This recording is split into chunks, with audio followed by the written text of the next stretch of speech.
Good evening and welcome to the International Shakespeare Players reading of The Two Noble Kinsmen by William Shakespeare and John Fletcher.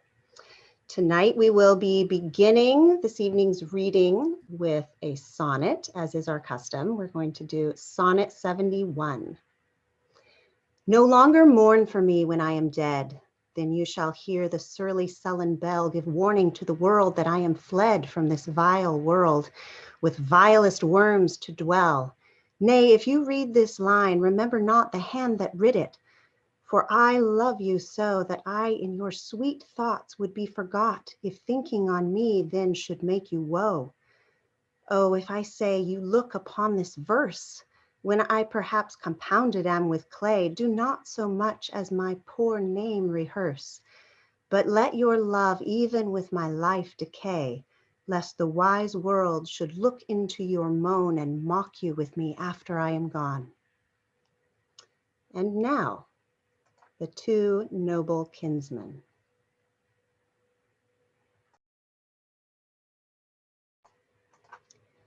Flourish. Enter prologue.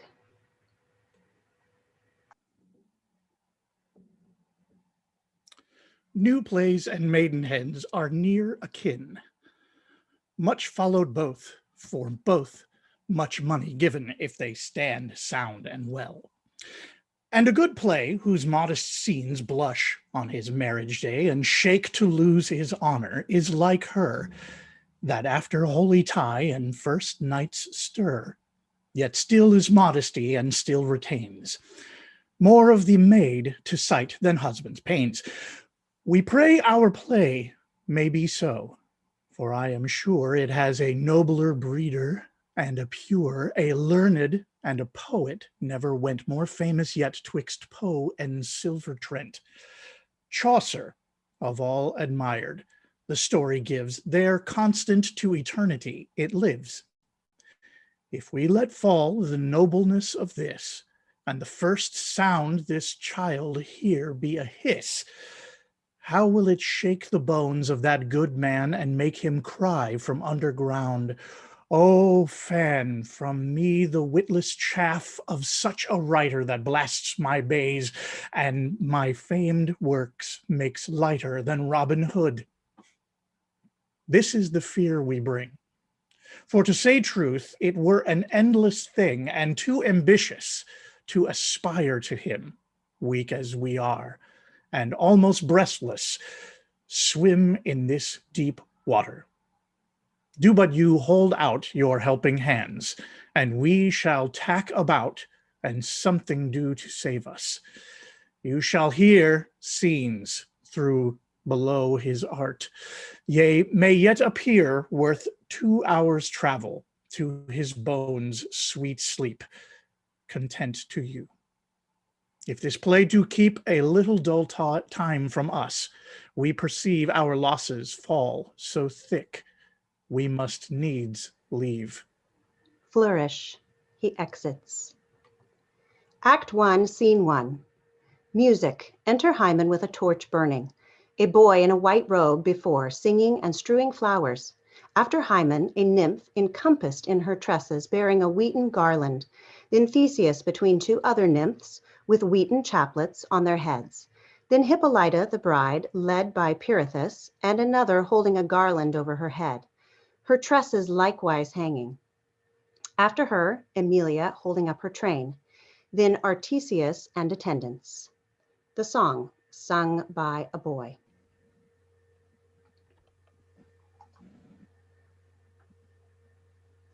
Roses, their sharp spines being gone, not royal in their smells alone, but in their hue, maiden pinks of odor faint, daisies smellless yet most quaint, and sweet time true. Primrose firstborn child of them, merry springtime's harbinger, with her bells dim. Ox lips in their cradles growing, marigolds on deathbeds blowing, larks' heels trim, all dear nature's children sweet. Life for bride and bridegroom's feet, blessing their sense. Not an angel of the air, bird melodious or bird fair, is absent hence. The crow, the slanderous cuckoo, nor the boding raven, nor chaff whore, nor chattering pie may on a bright house perch or sing, with the ready discord bring, but from it fly.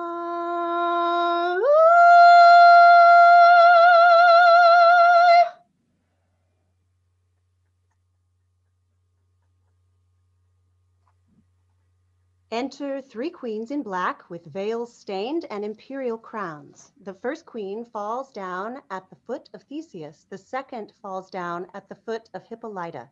The third before Amelia. To Theseus. For pity's sake and true gentilities, hear and respect me. For your mother's sake, and as you wish your womb may thrive with fair ones, hear and respect me. To Now Amelia. for the love of him whom Jove hath marked, the honor of your bed, and for the sake of clear virginity, be advocate for us in our distresses. This good deed shall raise you out of the book of trespasses, all you are set down there. To first queen. Sad lady, rise. To second queen. Stand up. To third queen. No knees to me. What woman I may stead that is distressed does bind me to her. To first queen. What's your request? Deliver you for all. We are 3 queens whose sovereigns fell before the wrath of cruel Creon, who endured the beaks of ravens, talons of the kites, and pecks of crows in the foul fields of Thebes. He will not suffer us to burn their bones, to earn their ashes, nor to take the offense of mortal loathsomeness from the blessed eye of holy Phoebus, but infects the winds with stench of our slain lords. Oh, pity, Duke, thou purger of the earth, draw thy feared sword that does good turns of the world. Give us the bones of our dead kings, that we may chapel them, and of thy boundless goodness take some note that for our crowned heads we have no roof, save this, which is the lions and the bears and vault to everything. Pray you, kneel not. I was transported with your speech, and suffered your knees to wrong themselves. I have heard the fortunes of your dead lords, which gives me such lamenting as wakes my vengeance and revenge form. King Capaneus was your lord. The day that he should marry you, at such a season as now it is with me, I met your groom by Mars's altar. You were that time fair, not Juno's mantle fairer than your tresses, nor in more bounty spread her. Your wheaten wreath was then nor threshed nor blasted. Fortune at you dimpled her cheek with smiles. Hercules, our kinsman, then weaker than your eyes, laid by his club. He tumbled down upon his Nemean hide, and swore his sinews thawed. Oh, grief and time, fearful consumers, you will all devour. Oh, I hope some God hath put his mercy in your manhood, whereto he'll infuse power and press you forth, our undertaker. Oh, no knees, none, wit. Unto the helmeted Bellona use them, and pray for me, your soldier. First Troubled queen rises, I am. turns away. Honored Hippolyta, the most dreaded Amazonian that has slain the scythe-tusked boar, that with thy arm, as strong as it is white, was near to make the male to thy sex captive, but that this is thy lord, born to uphold creation in that honor first nature styled it in, shrunk thee into the bound that wast o'erflowing, at once subduing thy force and thy affection, soldieress that equally canst poise sternness with pity, whom now I know hast much more power on him than ever he had on thee, who owest his strength and his love too, who is a servant for the tenor of thy speech. Dear glass of ladies, bid him that we, whom flaming war doth scorch under the shadow of his sword, may cool us. Require him that he advance it o'er our heads, speak it in a woman's key, like such a woman as any of us three, weep ere you fail. Lend us a knee, but touch the ground for us no longer time than a dove's motion when the head's plucked off. Tell him if he in the blood-sized field lay swollen, showing the sun his teeth, grinning at the moon, what you would do. Poor lady, say no more. I had as lief trace this good action with you as that whereto I am going, and never yet went I so willing way. My lord is taken heart deep with your distress. Let him consider. I'll speak anon. Second queen rises. Oh, my petition was set down in ice, which by hot grief uncandied melts into drops. So sorrow wanting form is pressed with deeper matter. Pray stand up. Your grief is written in your cheek. Oh, woe, you cannot read it there. She rises. There through my tears, like wrinkled pebbles in a glassy stream, you may behold 'em. Lady, lady, alack, he that will all the treasure know of the earth must know the centre too. He that will fish for my least minnow, let him lead his line to catch one at my heart.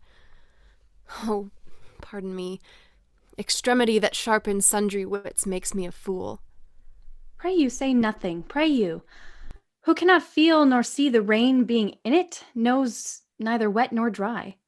If that you were the ground piece of some painter, I would buy you to instruct me against a capital grief, indeed, such heart-pierced demonstration. But alas, being a natural sister of our sex, your sorrow beats so ardently upon me that it shall make a counter-reflect against my brother's heart and warm it to some pity, though it were made of stone. Pray have good comfort. Coming forward. Forward to the temple. Leave not out a jot of the sacred ceremony. Oh, this celebration will longer last and be more costly than your suppliants' war. Remember that your fame gnaws in the ear of the world. What you do quickly is not done rashly. Your first thought is more than others' labored medicines. You're premeditating more than their actions.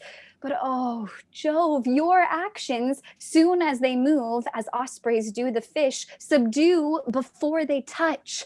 Think, dear Duke, think what beds our slain kings have. What grief our beds that our dear lords have none. None fit for the dead.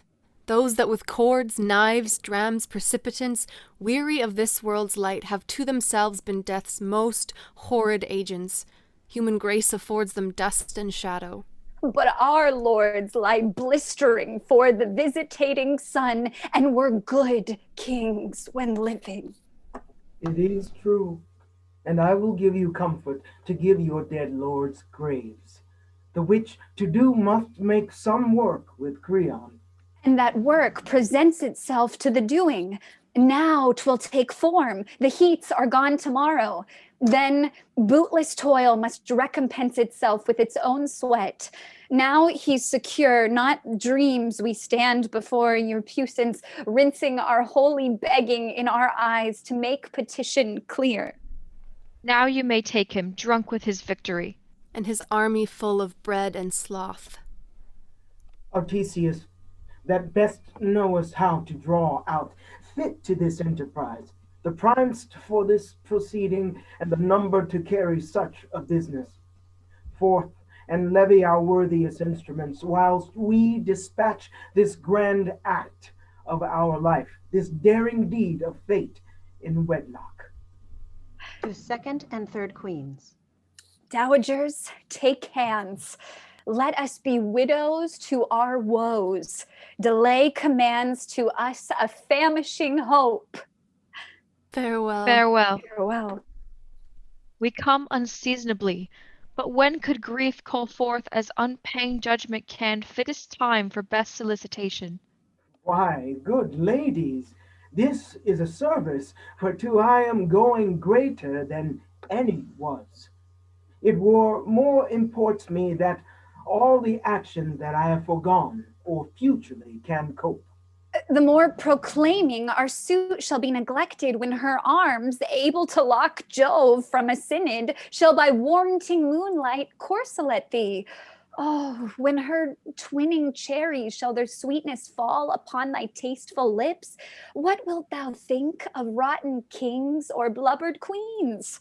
What care for what thou feelest not, and what thou feelest being able to make Mars spurn his drum?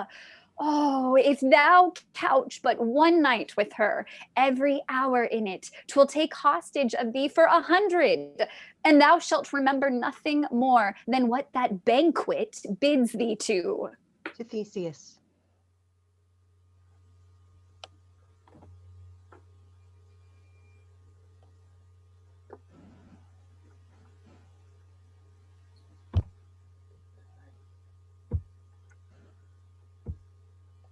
Kara sound. Though much unlike you should be so transported, as much sorry I should be such a suitor, yet I think, did I not, by the abstaining of my joy, which breeds a deeper longing, cure their surfeit that craves a present medicine, I should pluck all ladies' scandal on me. She kneels. Therefore, sir, as I shall here make trial of my prayers, either presuming them to have some force, or sentencing for their vigor dumb, prorogue this business we are going about, and hang your shield afore your heart, about that neck which is my fee, and which I freely lend to do these poor queens service. To Amelia. Oh, help help now. now. Our Our cause cause cries cries for for ye. your knee. To Theseus, kneeling. If you grant not my sister her petition in that force, with that celerity and nature which she makes it in, from henceforth I'll not dare to ask you anything, nor be so hardy ever to take a husband. Pray, stand up. Hippolyta and Amelia rise. I am entreating of myself to do that which you kneel to have me. Pirithous, lead on the bride. Get you and pray the gods for success and return. Omit not anything in the pretended celebration. Queens, follow your soldier. To Artesius. As before, hence you. And at the banks of Aulus, meet us with the forces you can raise, where we shall find the moiety of a number for business more bigger looked. Artesius exits. To Hippolyta. Since that our theme is haste, I stamp this kiss upon thy current lip. Sweet, keep it as my token. Set you forward, for I will see you gone. The wedding procession begins to exit towards the temple. Farewell, my beauteous sister. Pirithous, keep the feast full. Bate not an hour on't. I'll follow you at heels. The feast solemnity shall want till your return. Cousin, I charge you, budge not from Athens. We shall be returning ere you can end this feast, of which I pray you make no abatement. Once more, farewell all.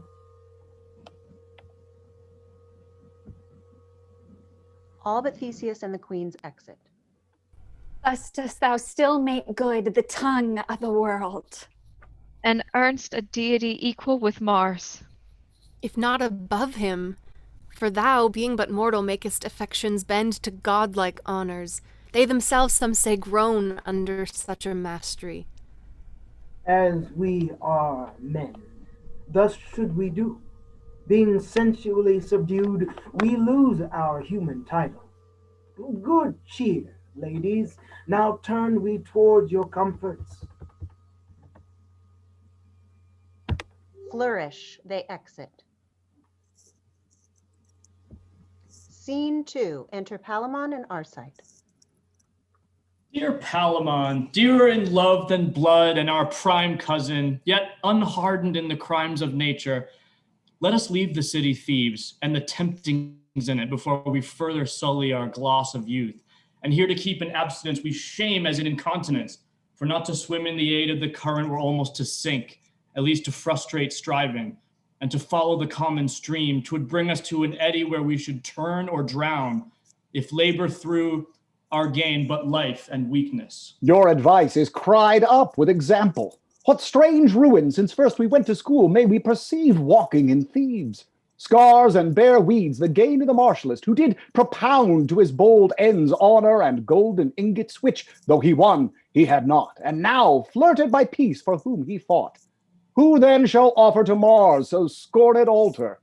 I do bleed when such I meet, and wish great Juno would resume her ancient fit of jealousy to get the soldier work, that peace might purge for her repletion, and retain anew her charitable heart, now hard and harsher than strife or war could be. Are you not out? Meet you no ruin but the soldier and the cranks and turns of Thebes? You did begin as if you met decays of many kinds. Perceive you none that do arouse your pity but the unconsidered soldier? Yes, I pity decays where'er I find them, but such most that, sweating in an honorable toil, are paid with ice to cool them. 'Tis not this I did begin to speak of. This is virtue, of no respect in Thebes. I spake of Thebes. How dangerous, if we will keep our honors, it is for our residing, where every evil hath a good color, where every seeming good's a certain evil, we're not to be in jump as they are here, we're to be strangers, and such things to be mere monsters. 'Tis in our power, unless we fear that apes can tutor us, to be masters of our manners. What need I affect another's gait, which is not catching where there is faith? Or to be fond upon another's way of speech, when by mine own I may be reasonably conceived, saved too, speaking it truly?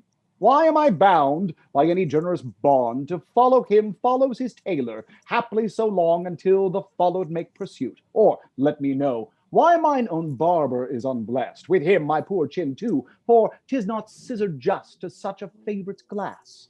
What canon is there that does command my rapier from my hip, to dangle it in my hand, or to go tiptoe before the street be foul? Either I am the fore horse in the team, or I am none that draw in the sequent trace. These poor slight sores need not a plantain.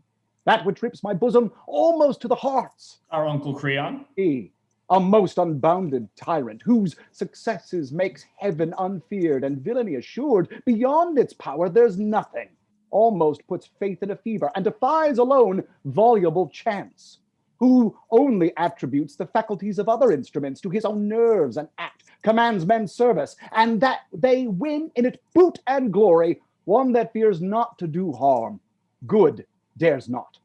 Let the blood of mine that sibbed to him be sucked from me with leeches. Let them break and fall off me that corruption.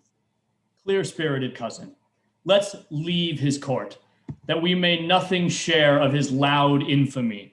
For our milk will relish of the pasture, and we must be vile or disobedient, not his kinsman in blood, unless in quality. Nothing truer. I think the echoes of his shames have deafened the ears of heavenly justice. Widows' cries descend again into their throats, and have not due audience of the gods. Enter Valerius. Valerius. The king calls for you, yet be leaden-footed till his great rage be off him. Phoebus, when he broke his whipstock, had exclaimed against the horses of the sun, but whispered to the loudness of his fury. Small winds shake him, but what's the matter? Theseus, who where he threats appalls, hath sent deadly defiance to him, and pronounces ruin to Thebes, who is at hand to seal the promise of his wrath. Let him approach, but that we fear the gods in him, he brings not a jot of terror to us. Yet what man thirds his own worth, the case is each of ours, when that his actions dragged with mind assured 'tis bad he goes about. Leave that unreasoned. Our services stand now for Thebes, not Creon. Yet to be neutral to him were dishonor, rebellious to oppose. Therefore we must with him stand to the mercy of our fate, who hath bounded our last minute. So we must. To Valerius. Is it said this war is afoot, or it shall be on fail of some condition? 'Tis in motion. The intelligence of state came in the instant with the defier. Let's to the king, who, were he a quarter carrier of that honor which his enemy come in, the blood we venture should be as for our health, which were not spent, rather laid out for purchase. But alas, our hands advance before our hearts, what will the fall of a stroke do damage? Let the events that never erring arbitrator tell us. When we know all ourselves, and let us follow the becking of our chance. They exit. Scene 3. Enter Pirithous, Hippolyta, Amelia. No further. Sir, farewell. Repeat my wishes to our great lord, of whose success I dare not make any timorous question. Yet I wish him excess and overflow of power, and it might be to dur ill-dealing fortune. Speed to him. Store never hurts good governors. Though I know his ocean needs not my poor drops, yet they must yield their tribute there. My precious maid, those best affections that the heavens infuse in their best-tempered pieces keep enthroned in your dear heart. Thanks, sir. Remember me to your all-royal brother, for whose speed the great Bellona I'll solicit. And since in our Terran state, petitions are not without gifts understood, I'll offer to her what I shall be advised she likes. Our hearts are in his army, in his tent. In his bosom. We have been soldiers, and we cannot weep when our friends don their helms or put to sea, or tell of babes broached on the lance, or women that have sod their infants in, and after ate them, the brine they wept at killing them. Then if you stayed to see of such spinsters, we should hold you here forever. Peace be to you, as I pursue this war, which shall be then beyond further requiring. Pirithous exits. How his longing follows his friend. Since his depart, his sports, though craving seriousness and skill, passed slightly. His careless execution, where nor gain made him regard or loss consider, but playing one business in his hand, another directing in his hand, his mind nurse equal to these so differing twins. Have you observed him since our great lord departed? With much labor, and I did love him for it. They too have cabined in many as dangerous as poor a corner, peril and want contending. They have skived torrents whose roaring tyranny and power in the least of these was dreadful, and they have fought out together where death's self was lodged. Yet fate had brought them off. Their knot of love, tied, weaved, entangled with so true, so long, and with a finger of so deep a cunning, may be outworn, never undone.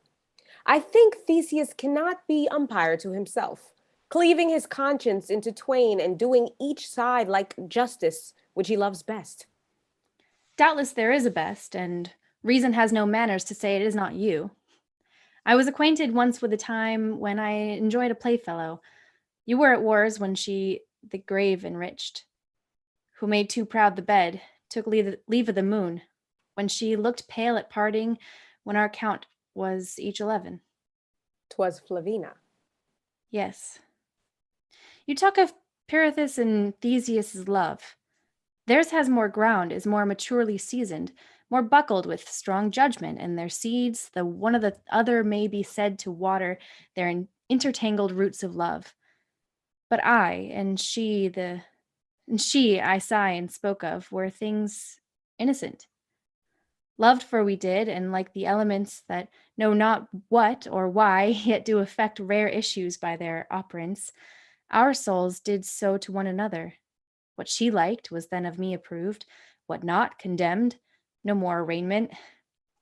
The flower that I would pluck and put between my breasts, oh, then but beginning to swell about the blossom, she would long till she had another to commit it to the like innocent cradle where, phoenix-like, they died in perfume. On my head to toy, but was her pattern. Her affections, pretty, though haply hers careless were, I followed for my most serious decking. Had mine ear stolen some new air, or at adventure hummed one from musical coinage, why it was a note whereon her spirits would sojourn, rather dwell on, and sing it in her slumbers. This rehearsal, which fury innocent wots well comes in like old importance bastard, has this end, that the true love tween maid and maid may be more than in sex individual. You're out of breath. And this high-speeded pace is but to say that you shall never, like the maid Flavina, love any that's called man. I am sure I shall not. Now, alack, weak sister, I must no more believe thee in this point. Though in it I know thou dost believe thyself, then I will trust a sickly appetite that loathes even as it longs. But sure, my sister, if I were ripe for your persuasion, you have said enough to shake me from the arm of the all-noble Theseus, for whose fortunes I will now in and kneel with great assurance that we, more than his Pirithous, possess the high throne in his heart. I am not against your faith, yet I continue mine. They exit. Scene 4. Coronets, a battle struck within, then a retreat. Flourish. Then enter through one door, Theseus, Victor, accompanied by lords and soldiers. Entering through another door, the three queens meet him and fall on their faces before him.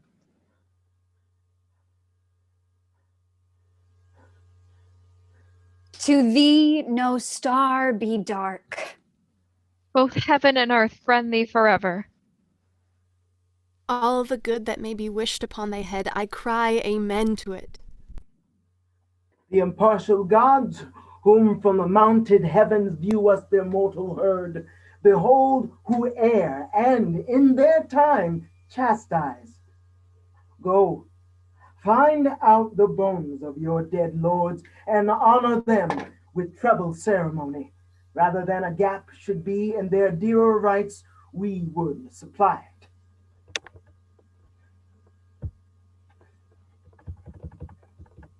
But those we will dispute, which shall invest you in your dignities, and even each thing our haste does leave imperfect. So, adieu, and heaven's good eyes look on you. Queens exit. Enter a herald and soldiers bearing Palamon and Arcite on biers. What are these? Men of great quality, as may be judged by their appointment. Some of Thebes have told they are sisters' children, nephews to the king. By the helm of Mars, I saw them in the war. Like to a pair of lions, smeared with prey, make lanes in troops aghast. I fixed my note constantly on them, for they were a mark worth a god's view. What the prisoner was that told me when I inquired their names? with leave, they're called Arcite and Palamon. 'Tis right. Those. They are not dead. Nor in a state of life. Had they been taken when their last hurts were given, 'twas possible they might have been recovered. Yet they breathe and have the name of men. Then, like men, use 'em. The very less of such millions of rates exceed the wine of others. All our surgeons convent in their behoof, our richest balms rather than niggard waste. Their lives concern us much more than Thebes is worth, rather than have 'em. Freed of this plight, and in their mourning state sound at liberty. I would 'em dead, but 40,000-fold we had rather have 'em prisoners to us than death. Bear 'em speedily from our kind heir to them unkind, and minister what man to man may do. For our sake, more since I have known fright's fury, frenzy's behests, love's provocations, zeal, a mistress's task, desire of liberty, a fever, madness, hath set a mark which nature would not reach to without some imposition, sickness in will, or wrestling strength in reason. For our love and great Apollo's mercy, all our best, their best skill tender. Lead into the city, where, having bound things scattered, we will post to Athens for our army. Flourish. They exit. Scene 5. Music. Enter the queens with the hearses of their knights in a funeral solemnity, etc. The dirge.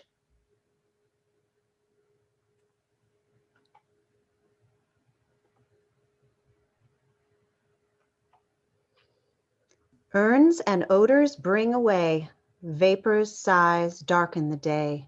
Our dole more deadly looks than dying, balms and gums and heavy cheers, sacred vials filled with tears and clamors through the wild air flying. Come all sad and solemn shows that are quick-eyed pleasure's foes.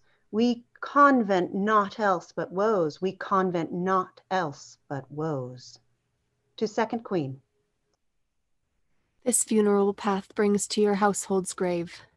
Joy sees on you again. Peace sleep with him. And this to yours. Yours this way. Heavens lend 1,000 differing ways to one sure end.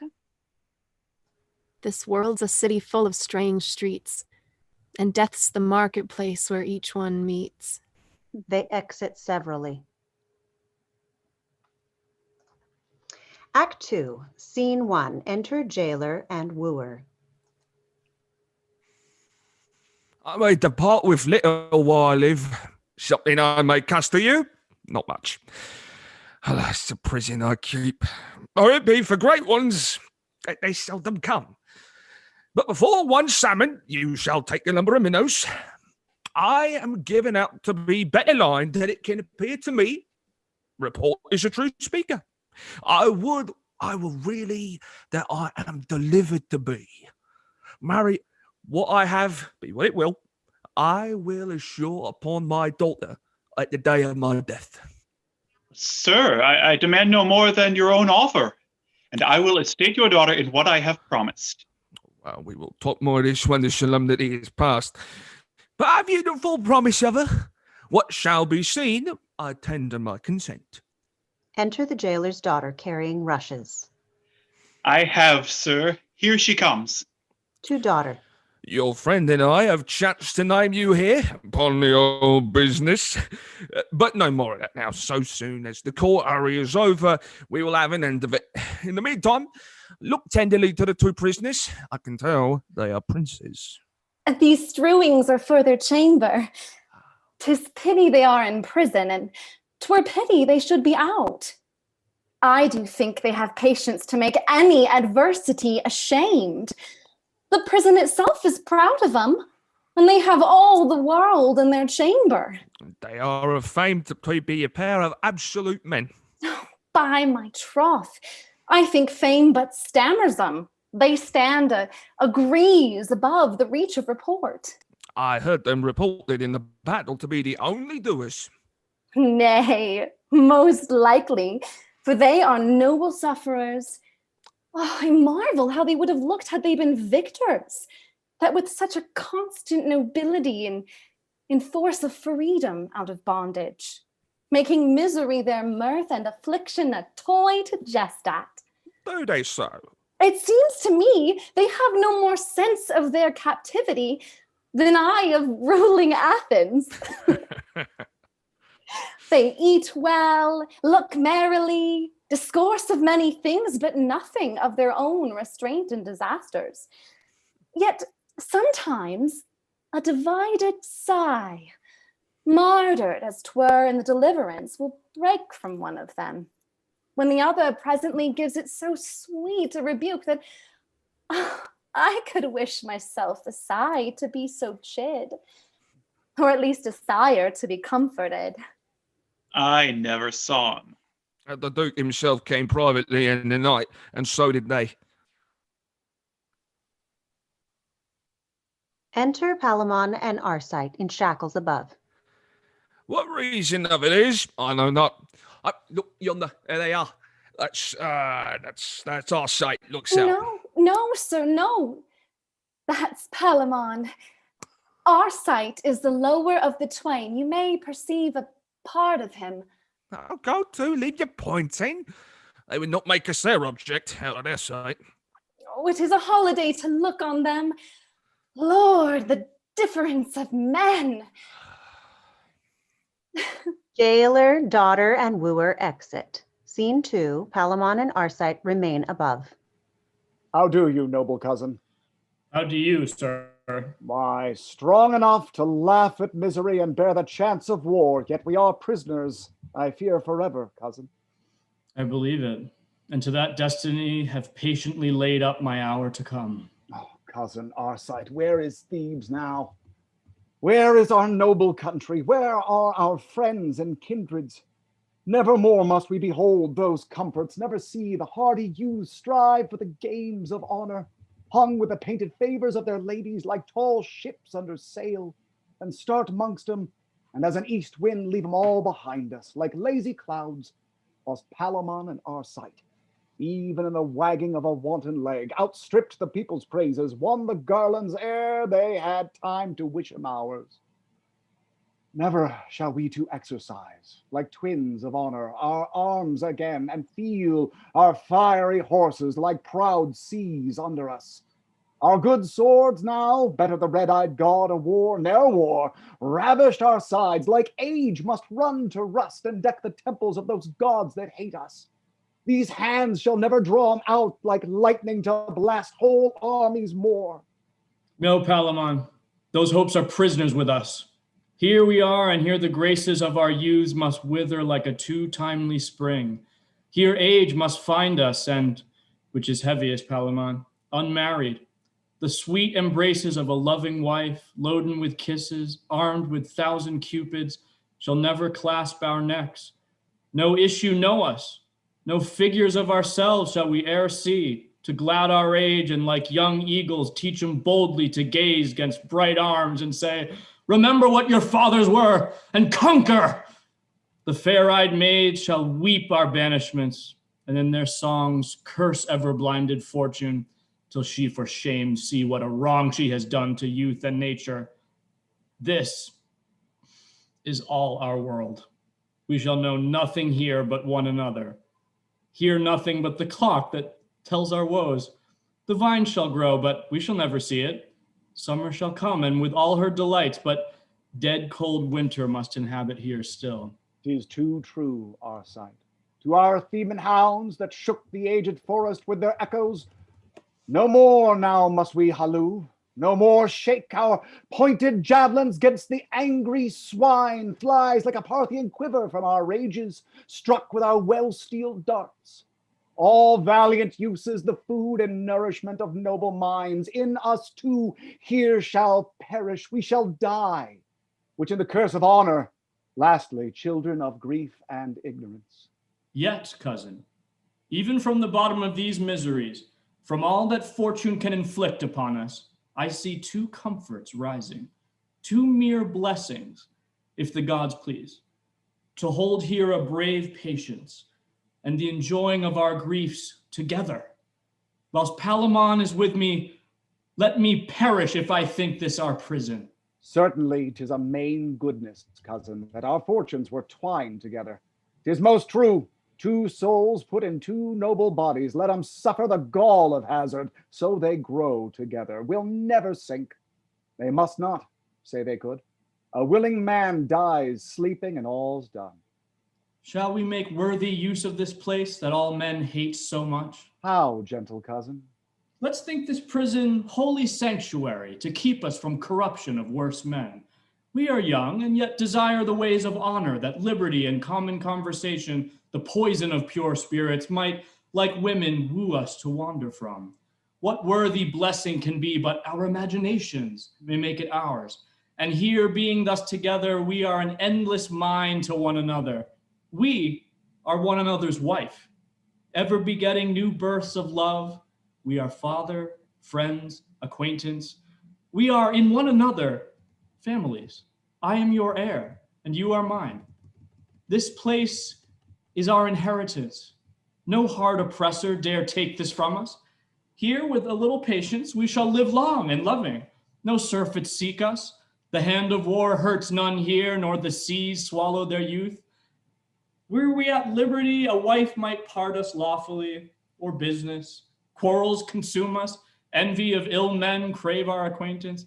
I might sicken, cousin, where you should never know it, and so perish without your noble hand to close mine eyes, or prayers to the gods. 1,000 chances were we from hence would sever us. You have made me, I thank you, cousin Arcite, almost wanton with my captivity. What a misery it is to live abroad and everywhere. 'Tis like a beast, methinks. I find the court here, I am sure, a more content, and all those pleasures that woo the wills of men to vanity I see through now, and am sufficient to tell the world 'tis but a gaudy shadow that old time, as he passes by, takes with him. What had we been? Old in the court of Creon, where sin is justice, lust and ignorance, the virtues of the great ones? Cousin Arcite, had not the loving gods found this place for us, we had died as they do, ill old men, unwept, and had their epitaphs the people's curses. Shall I say more? I would hear you still. You shall. Is there record of any two that loved better than we do, Arcite? Sure there cannot. I do not think it possible our friendship should ever leave us. Till our deaths, it cannot. Enter Amelia and her woman below. And after our deaths, shall be led to those that love eternally. Palamon catches sight of Amelia. Speak on, sir. To her woman. This garden has a world of pleasures in it. What flower is this? 'Tis called Narcissus, madam. That was a fair boy certain, but a fool to love himself. Were there not maids enough? To Palamon, who is stunned by the sight of Amelia. Pray, forward. Yes. To woman. Or were they all hard-hearted? They could not be to one so fair. Thou wouldst not. I think I should not, madam. That's a good wench. But take heed to your kindness, though. Why, madam? Men are mad things. To Palamon. Will you go forward, cousin?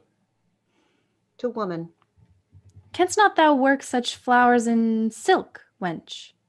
Yes. I'll have a gown full of them. And these. This is a pretty color. Wilt not do rarely upon a skirt, wench? Dainty, madam. To Palamon. Cousin, cousin. How do you do, sir? Why, Palamon. Ever till now, I was in prison, Arcite. Why, what's the matter, man? Behold and wonder. By heaven, she is a goddess. Seeing Amelia. Do reverence. She is a goddess, Arcite. To woman. Of all flowers, methinks a rose is best. Why, gentle madam? It is the very emblem of a maid. For when the west wind courts her gently, how modestly she blows and paints the sun with her chaste blushes. When the north comes near her, rude and impatient, then, like chastity, she locks her beauties in her bud again and leaves him to base briars. Yet, good madam, sometimes her modesty will blow so far, she'll fall for it. A maid, if she have any honor, would be loath to take example by her. Thou art wanton. To Palamon. She is wondrous fair. She is all the beauty extant. To woman. The sun grows high. Let's walk in. Keep these flowers. We'll see how near art can come near their colors. I'm wondrous merry-hearted. I could laugh now. I could lie down, I am sure. And take one with you. That's as we bargain, madam. Well, agree then. Amelia and woman exit. What think you of this beauty? 'Tis a rare one. Is but a rare one? Yes, a matchless beauty. Might not a man well lose himself and love her? I cannot tell what you have done. I have beshrew mine eyes for it. Now I feel my shackles. You love her then? Who would not? And desire her? Before my liberty. I saw her first. That's nothing. But it shall be. I saw her too. Yes, but you must not love her. I will not, as you do, to worship her as she is heavenly and a blessed goddess. I love her as a woman, to enjoy her, so both may love. You shall not love at all. Not love at all? Who shall deny me? I that first saw her, I that took possession first with mine eye of all those beauties in her revealed to mankind. If thou lovest her, or entertainst a hope to blast my wishes, thou art a traitor, Arcite, and a fellow false as thy title to her. Friendship, blood, and all the ties between us I disclaim if thou once think upon her. Yes, I love her. And if the lives of all my name lay on it, I must do so. I love her with my soul. If that will lose you, farewell, Palamon. I say again, I love. And in loving her, maintain I am as worthy and as free a lover, and have as just a title to her beauty as any Palamon, or any living that is a man's son. Have I called thee friend? Yes, and have found me so. Why are you moved thus? Let me deal coldly with you. Am not I part of your blood, part of your soul? You have told me that I was Palamon and you were Arcite. Yes. Am not I liable to those affections, those joys, griefs, angers, fears my friend shall suffer? You may be. Why then would you deal so cunningly, so strangely, so unlike a noble kinsman? To love alone. Speak truly. Do you think me unworthy of her sight? No, but unjust if thou pursue that sight.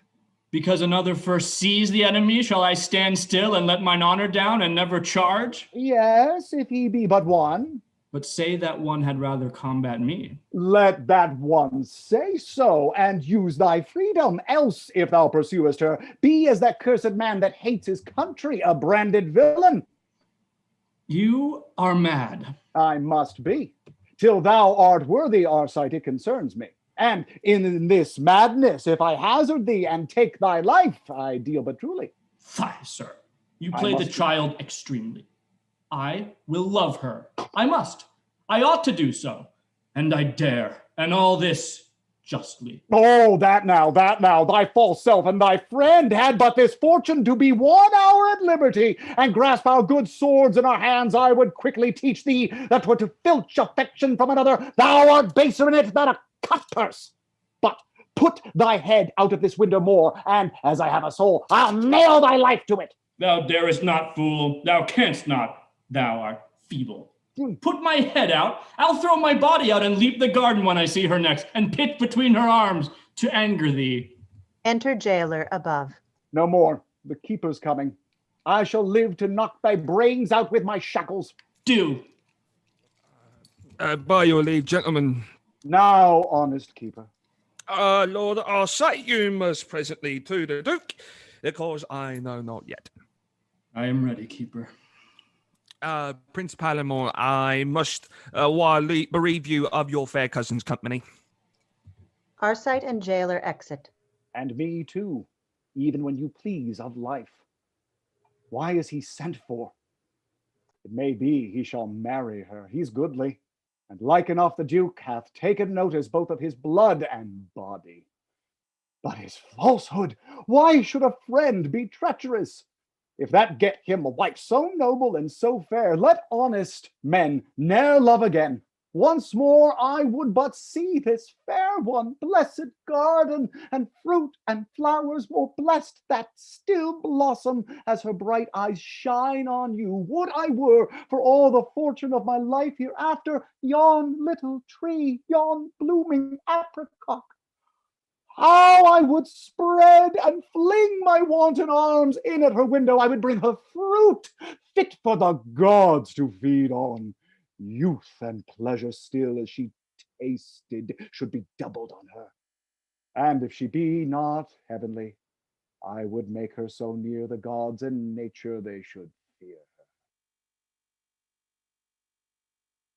Enter jailer above. And then I am sure she would love me. How now, keeper? Where's our sight? Banished. Prince Piratus obtained his liberty, but nevermore upon his oath and life must he set foot upon this kingdom. He's a blessed man. He shall see Thebes again, and call to arms the bold young men that, when he bids them charge, fall on like fire. Our sight shall have a fortune, if he dare make himself a worthy lover, yet in the field to strike a battle for her, and if he lose her then, he's a cold coward.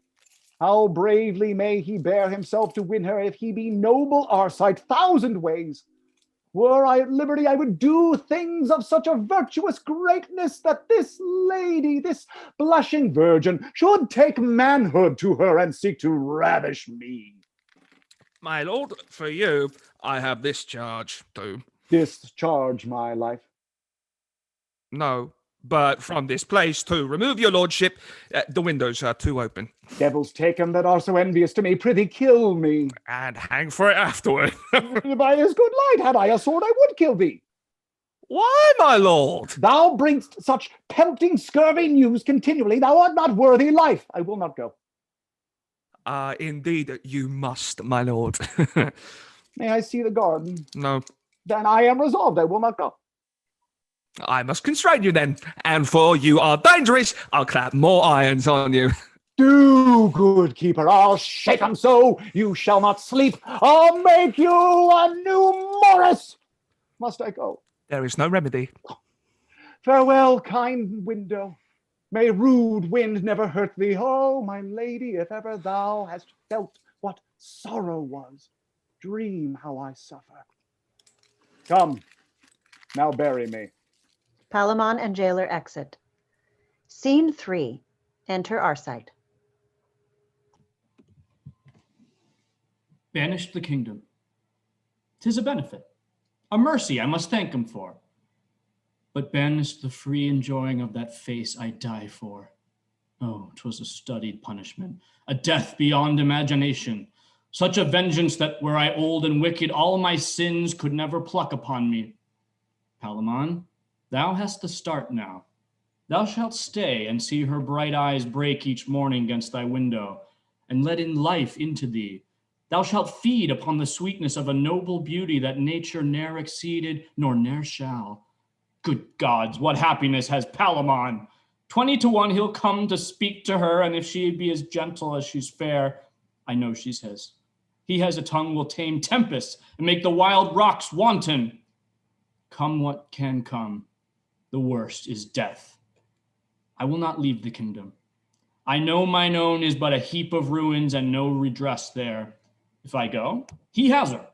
I am resolved another shape shall make me or end my fortunes. Either way, I am happy. I'll see her and be near her or no more. Enter 4 country people, and one with a garland before them. Arcite steps aside. My masters, I'll be there. That's certain. And I'll be there. And I. Why then have with you, boys. 'Tis but a chiding. Let the plow play today, I'll tickle out of the jade's tails tomorrow. I am sure to have my wife as jealous as a turkey. That's all one. I'll go through. Let her mumble. Clap her aboard tomorrow night and stow her, and all's made up again.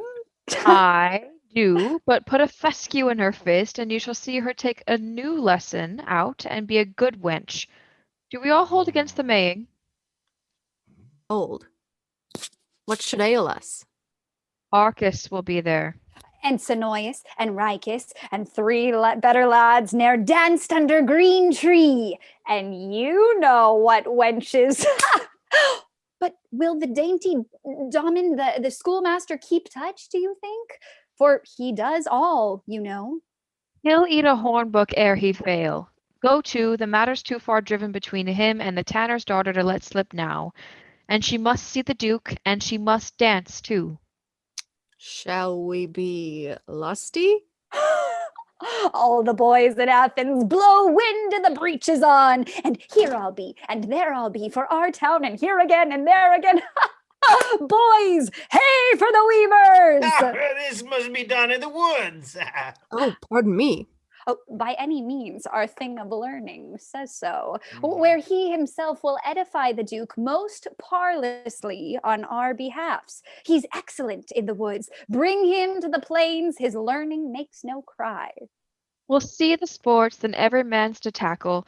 And, sweet companions, let's rehearse, by any means, before the ladies see us, and do sweetly, and God knows what may come on't. Content, the sports once ended will perform. Away, boys, and hold. Arcite comes forward. By your leaves, honest friends, pray you, whither go you? Whither? Why, what a question's that? Yes, 'tis a question, to me that know not. To the games, my friend. Where were you bred? You know it not? Not far, sir. Are there such games today? Yes, marry are there, and such as you never saw. The Duke himself will be in person there. What pastimes are there? Wrestling and running. 'Tis a pretty fellow. Thou wilt not go along? Not yet, sir. Well, sir, take your own time. Come, boys. Aside to the others. My mind misgives me. This fellow has a vengeance trick of the hip. Mark how his body's made for it. Aside to the others. I'll be hanged, though, if he dare venture. Hang him, plum porridge. He wrestle, he roast eggs. Come, let's be gone, lads. The four exit. This is an offered opportunity I durst not wish for. Well I could have wrestled, the best men called it excellent, and run swifter than wind upon a field of corn, curling the wealthy ears never flew. I'll venture and in some poor disguise be there. Who knows whether my brows may not be girt with garlands, and happiness prefer me to a place where I may ever dwell in sight of her. Arcite exits. Scene 4, enter jailer's daughter alone. Why should I love this gentleman? 'Tis odds he never will affect me. I am base, my father the mean keeper of his prison, and he, a prince. To marry him is hopeless. To be his whore is witless. Oh, out upon it, what pushes are we wenches driven to when 15 once has found us? First, I saw him.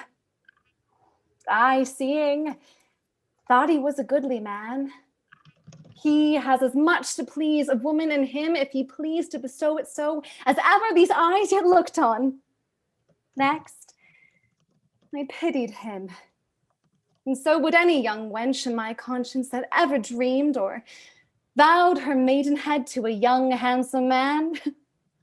Then I loved him, extremely loved him, infinitely loved him.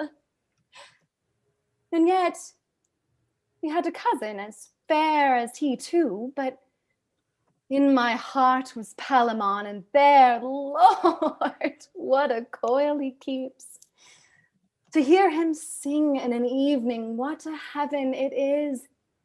And yet, his songs are sad ones. Fairer spoken was never gentleman.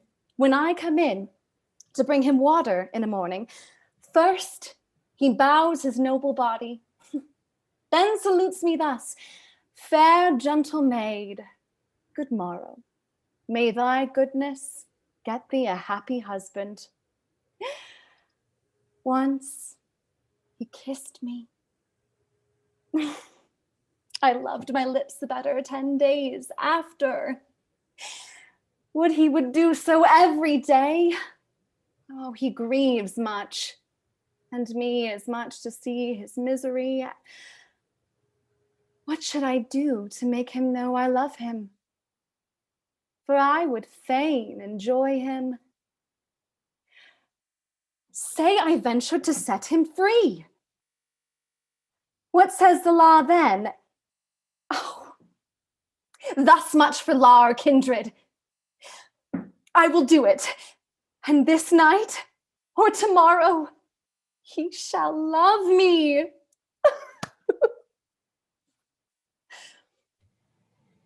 She exits. Scene 5. This short flourish of cornets and shouts within. Enter Theseus, Hippolyta, Pirithous, Emilia, Arcite in disguise with a garland, attendants and others. To Arcite. You have done worthily. I have not seen since Hercules, a man of tougher sinews. Whate'er you are, you run the best and wrestle that these times can allow. I am proud to please you. What country bred you? This, but far off, Prince. Are you a gentleman? My father said so, and to those gentle uses gave me life. Are you his heir? His youngest, sir. Your father, sure, is a happy sire then. What proves you?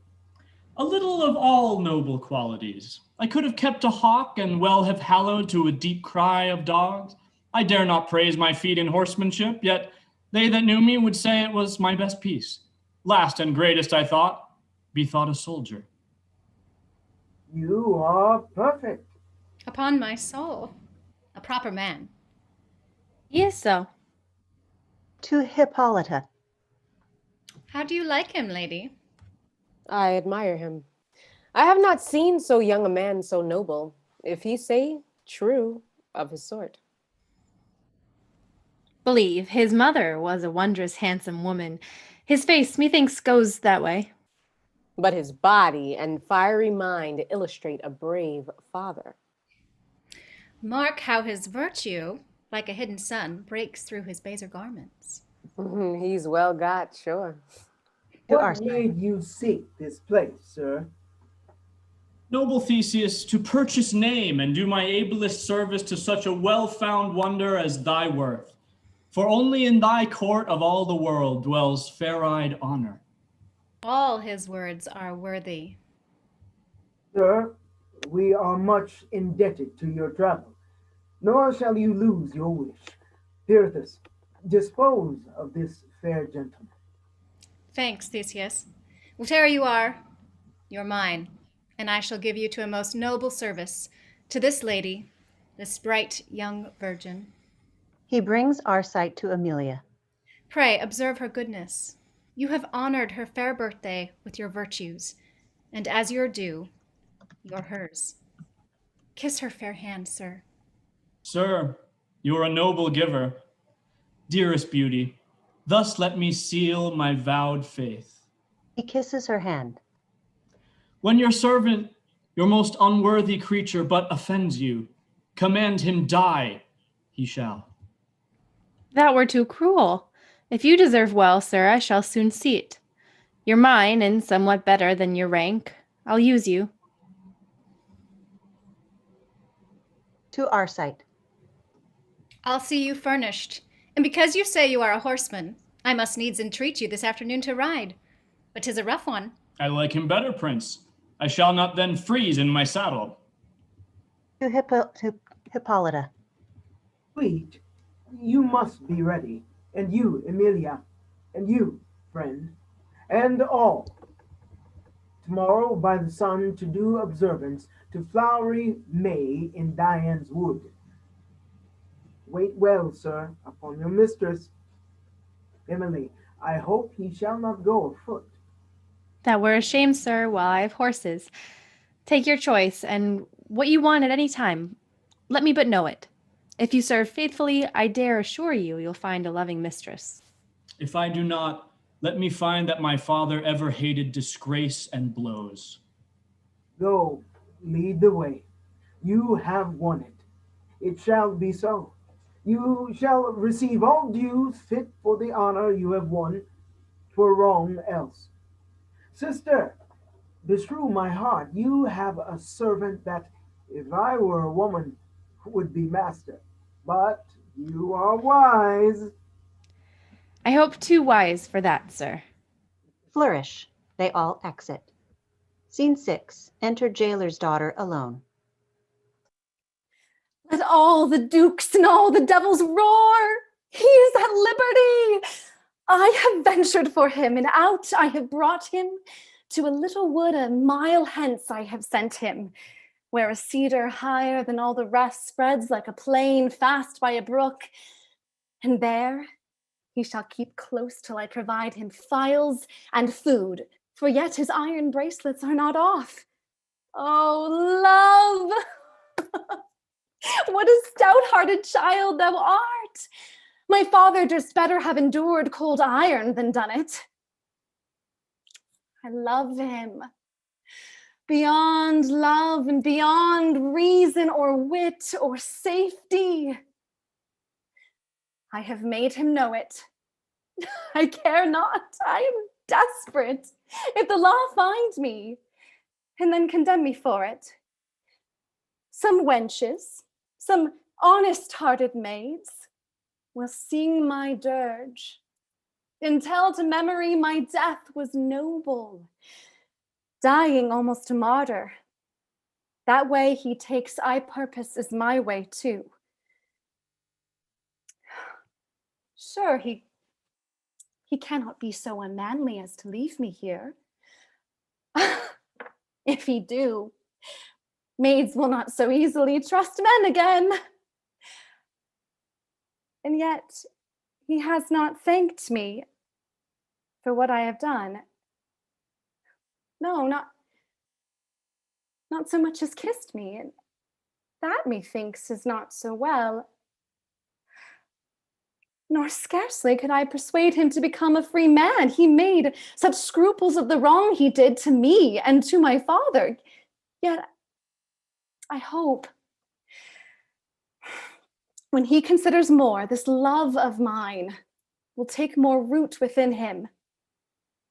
Let him do what he will with me. So he use me kindly, for use me so he shall, or I'll proclaim him. And to his face, no man. I'll presently provide him necessaries and pack my clothes up, and where there is a path of ground I'll venture, so he be with me. By him, like a shadow, I'll ever dwell.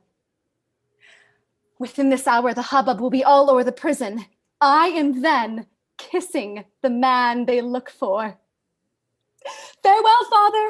Get many more such prisoners and such daughters, and shortly you may keep yourself. Now to him. She exits. Act 3. Scene 1. Cornets in sundry places. Noise and hallowing as people a-maying. Enter Arcite alone. The Duke has lost Hippolyta. Each took a several land. This is a solemn rite they owe bloomed May, and the Athenians pay it to the heart of ceremony. O Queen Emilia, fresher than May, sweeter than her gold buttons on the boughs, or all the enameled knacks of the mead or garden. Yea, we challenge too the bank of any nymph that makes the stream stream flowers. Thou, O jewel of the wood, of the world, hast likewise blessed apace with thy sole presence, in thy rumination, that I, poor man, might eftsoons come between and chop on some cold thought, thrice blessed chance, to drop on such a mistress. Expectation most guiltless on it. Tell me, O Lady Fortune, next after Emily my sovereign, how far I may be proud. She takes strong note of me, hath made me near her, and this beauteous morn, the primest of all the year, presents me with a brace of horses. Two such steeds might well be by a pair of kings backed in a field that their crowns titles tried. Alas, alas, poor cousin Palamon, poor prisoner, thou so little dreamst upon thy fortune that thou thinkst thyself the happier thing, to be so near Emilia. Me thou deemst at Thebes, and therein wretched, although free. But if thou knewest my mistress breathed on me, and that I eared her language, lived in her eye, O cuz, What passion would enclose thee? Enter Palamon out of a bush with his shackles. He bends his fist at Arcite. Traitor kinsman, thou shouldst perceive my passion if these signs of imprisonment were off me, and this hand but owner of a sword. By all oaths in one, I and the justice of my love would make thee a confessed traitor. O thou most perfidious that ever gently looked, the voiced of honor that e'er bore, gentle token, falsest cousin that ever blood made kin. Call'st thou her thine? I'll prove it in my shackles with these hands, void of appointment that thou liest, and art a very thief in love, a chafy lord, nor worth a name of villain. Had I a sword and these house clogs away? Dear cousin Palamon. Cozener, Arcite, give me language such as thou hast showed me feet. Not finding in the circuit of my breast any gross stuff to form me like your blazon holds me to this gentleness of answer. 'Tis your passion that thus mistakes, the which, to you being enemy, cannot to me be kind. Honor and honesty I cherish and depend on. Howsoe'er you skip them in me, and with them, fair coz, I'll maintain my proceedings. Pray be pleased to show in generous terms your griefs, since that your questions with your equal who professes to clear his own way with the mind and sword of a true gentleman. That thou durst, Arcite. My cuz, you have been well advertised how much I dare. You've seen me use my sword against the advice of fear. Sure, of another you would not hear me doubted, but your silence should break out, though in the sanctuary. Sir, I have seen you move in such a place which well might justify your manhood. You were called a good knight and a bold, but the whole week's not fair if any day it rain. Their valiant temper men lose when they incline to treachery, when then they fight like compelled bears would fly were they not tied. Kinsman, you might as well speak this and act it in your glass, as to his ear which now disdains you. Come up to me. Quit me of these cold gyves. Give me a sword, though it be rusty, and the charity of one meal lend me.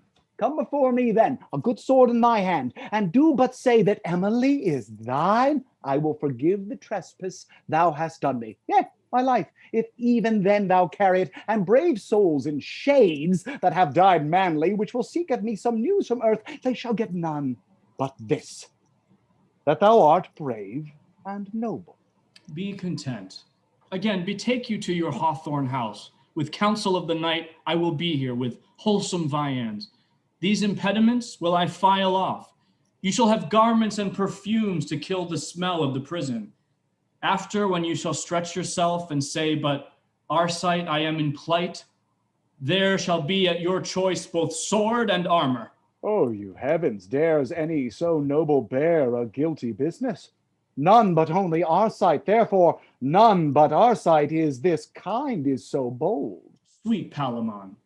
I do embrace you and your offer, for your offer do it I only. Sir, your person without hypocrisy, I may not wish more than my sword's edge on it. Wind horns off. Sound cornets. You hear the horns? Enter your musée, lest this match between us be crossed ere met. Give me your hand. Farewell. I'll bring you every needful thing. I pray you, take comfort and be strong. Pray hold your promise and do the deed with a bent brow. Most certain you love me not. Be rough with me and pour this oil out of your language. By this air, I could for each word give a cuff, my stomach not reconciled by reason. Plainly spoken. Yet pardon me hard language. When I spur my horse, I chide him not. Content and anger in me have but one face. Wind horns. Hark, sir. They call the scattered to the banquet. You must guess. I have an office there. Sir, your attendance cannot please heaven, and I know your office unjustly is achieved. 'Tis a good title. I am persuaded this question sick between us by bleeding must be cured. I am a suitor that to your sword you will bequeath this plea and talk of it no more. But this one word, you are going now to gaze upon my mistress, for note you, mine she is. Nay, then. Nay, pray you, you talk of feeding me to breed me strength. You are going now to look upon a son that strengthens what it looks on. There you have a vantage o'er me, but enjoy it till I may enforce my remedy. Farewell. They exit. Scene 2. Enter jailer's daughter alone. He has mistook the break I meant. He's gone after his fancy. 'Tis now well nigh morning. No matter. Would it were perpetual night and darkness, Lord of the world. Hark! 'Tis a wolf. In me hath grief slain fear, and but for one thing I care for nothing. And that's Palamon. I reck not if the wolves would jaw me. So he had this phial. What if I hallowed for him? I cannot hallow. If I whooped, what then? If he not answered, I should call a wolf and do him but that service. I have heard strange howls this livelong night. Why may it not be they have made prey of him? He has no weapons. He cannot run. The jingling of his jibes might call fell things to listen, who have in them a sense to know a man unarmed and can smell where resistance is. Oh, I'll set it down, he's torn to pieces. They howled, many together, and then they fed on him. So much for that. Be bold to ring the bell. How stand I then? All's chaired when he is gone. No. No, I lie. My father's, to be hanged for his escape. Myself to beg, if I prized life so much as to deny my act, but that I would not, should I try death by dozens. I am moped. Food took I none these 2 days. Sipped some water. I have not closed mine eyes, save when my lids scoured off their brine. Alas, dissolve my life! But not my sense unsettled, lest I should drown or stab or hang myself. So state of nature, fail together in me since thy best props are warped. So which way now? The best way is next way to a grave. Each errant step beside is torment. Lo, the moon is down. The crickets chirp. The screech owl calls in the dawn. All offices are done save what I fail in, but the point is this: an end, and that is all. She exits. Scene 3. Enter Arcite with meat, wine, and phials. I should be near the place. Oh, cousin Palamon. Within. Arcite? The same. I have brought you food and phials. Come forth and fear not. Here's no Theseus. Enter Palamon. Nor none so honest, Arcite. That's no matter. We'll argue that hereafter. Come, take courage. You shall not die thus beastly. Here, sir, drink. I know that you are faint, then I'll talk further with you. Arcite, thou mightst now poison me. I might, but I must fear you first. Sit down and good now, no more of these vain parleys. Let us not, having our ancient reputation with us, make talk for fools and cowards. To your health. He drinks. Do. Pray sit down then, and let me entreat you, by all the honesty and honor in you, no mention of this woman, 'twill disturb us. We shall have time enough. Well, sir, I'll pledge you. Drink a good hearty draught. It breeds good blood, man. Do not you feel it thaw you? Stay, I'll tell you after a draught or two more. Spare it not. The Duke has more, cuz. Eat now. Yes. He eats. I am glad you have so good a stomach. I am gladder I have so good meat to it. Is it not mad lodging here in the wild woods, cousin? Yes, for them that have wild consciences. How taste your victuals? Your hunger needs no sauce, I see. Not much, but if it did, yours is too tart, sweet cousin. What is this? Venison. 'Tis a lusty meat. Give me more wine. Here, our sight. To the wenches we have known in our days. He raises his cup in a toast. The Lord Steward's daughter, do you remember her? After you, cuz. She loved a black-haired man. She did so. Well, sir? And I have heard some call him Arcite, and... Out with it, Faith. He met him in an arbor. What did she there, cuz? Play of the virginals? Something she did, sir. Made her groan a month for it, or 2, or 3, or 10. The marshal's sister had her share too, as I remember, cousin. Else there be tales abroad. You'll pledge her? Yes. He lifts his cup and then drinks. A pretty brown wench 'tis. There was a time when young men went a hunting and a wood and a broad beach. Thereby hangs a tale. Hey-ho. For Emily, upon my life. Fool, away with this strained mirth. I say again, that sigh was breathed for Emily. Base cousin, darest thou break first? You are wine. By heaven and earth, there's nothing in the honest. Then I'll leave you. You're a beast now. As thou makest me, traitor.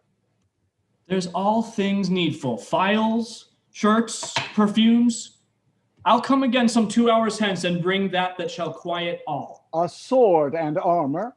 Fear me not. You are now too foul. Farewell. Get off your trinkets, you shall want not. Sarah. I'll hear no more. He exits.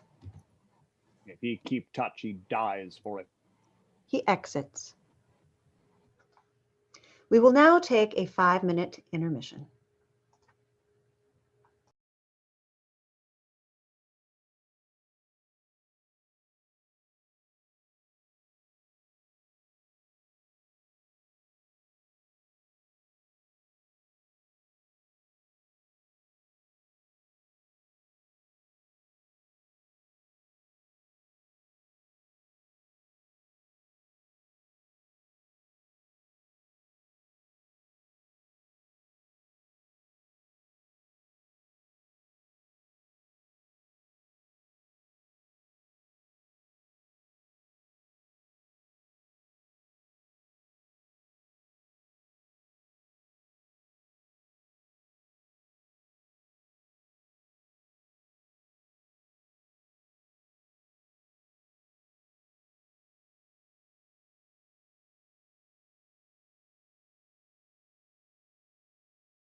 Welcome back. We will now resume with the two noble kinsmen. Act 3, Scene 4. Scene 4. Enter jailer's daughter. I'm very cold. You know, the stars are out too. The little stars and all that look like aglets. The sun has seen my folly. Palamon! Alas, no, he's in heaven. Ah. Where am I now? Yonder's the sea. And there's a ship. Ah, how it tumbles. And there's a rock lies watching underwater. Now it beats upon it. Now, there's a leak sprung. A sound one. How they cry. Open out before the wind. You lose all else. Up with a course or two and tack about, boys. Good night. Good night. You're gone. I'm very hungry. Would I could find a fine frog. He would tell me news from all parts of the world. Then would I make a carrack of a cockle shell and sail by east and northeast to the king of pygmies, for he tells fortunes rarely. Now my father, 20-1, is trussed up in a trice tomorrow morning. I'll never say a word. Sing. For I'll cut my green coat a foot above my knee, and I'll clip my yellow locks an inch below mine eye. Hey, nonny, nonny, nonny.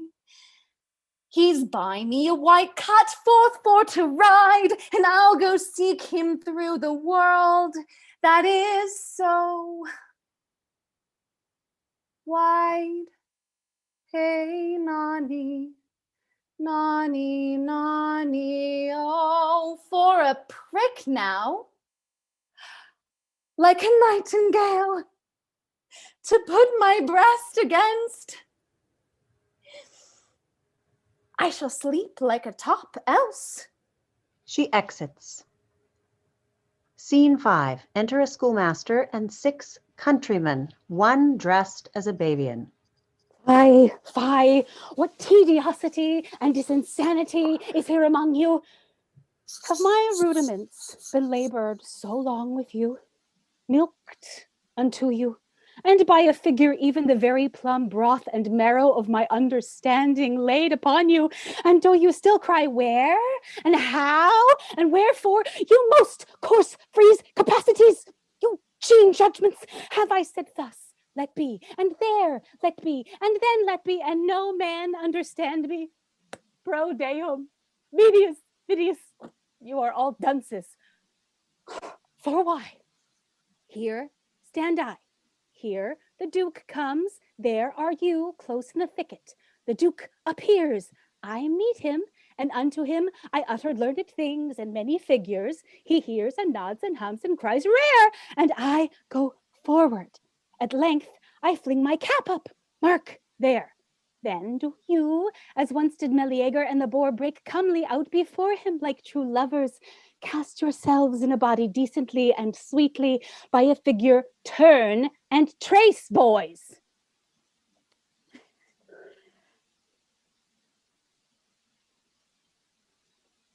And sweetly we will do it, Master Gerald. Drop the company. Where's the taborer?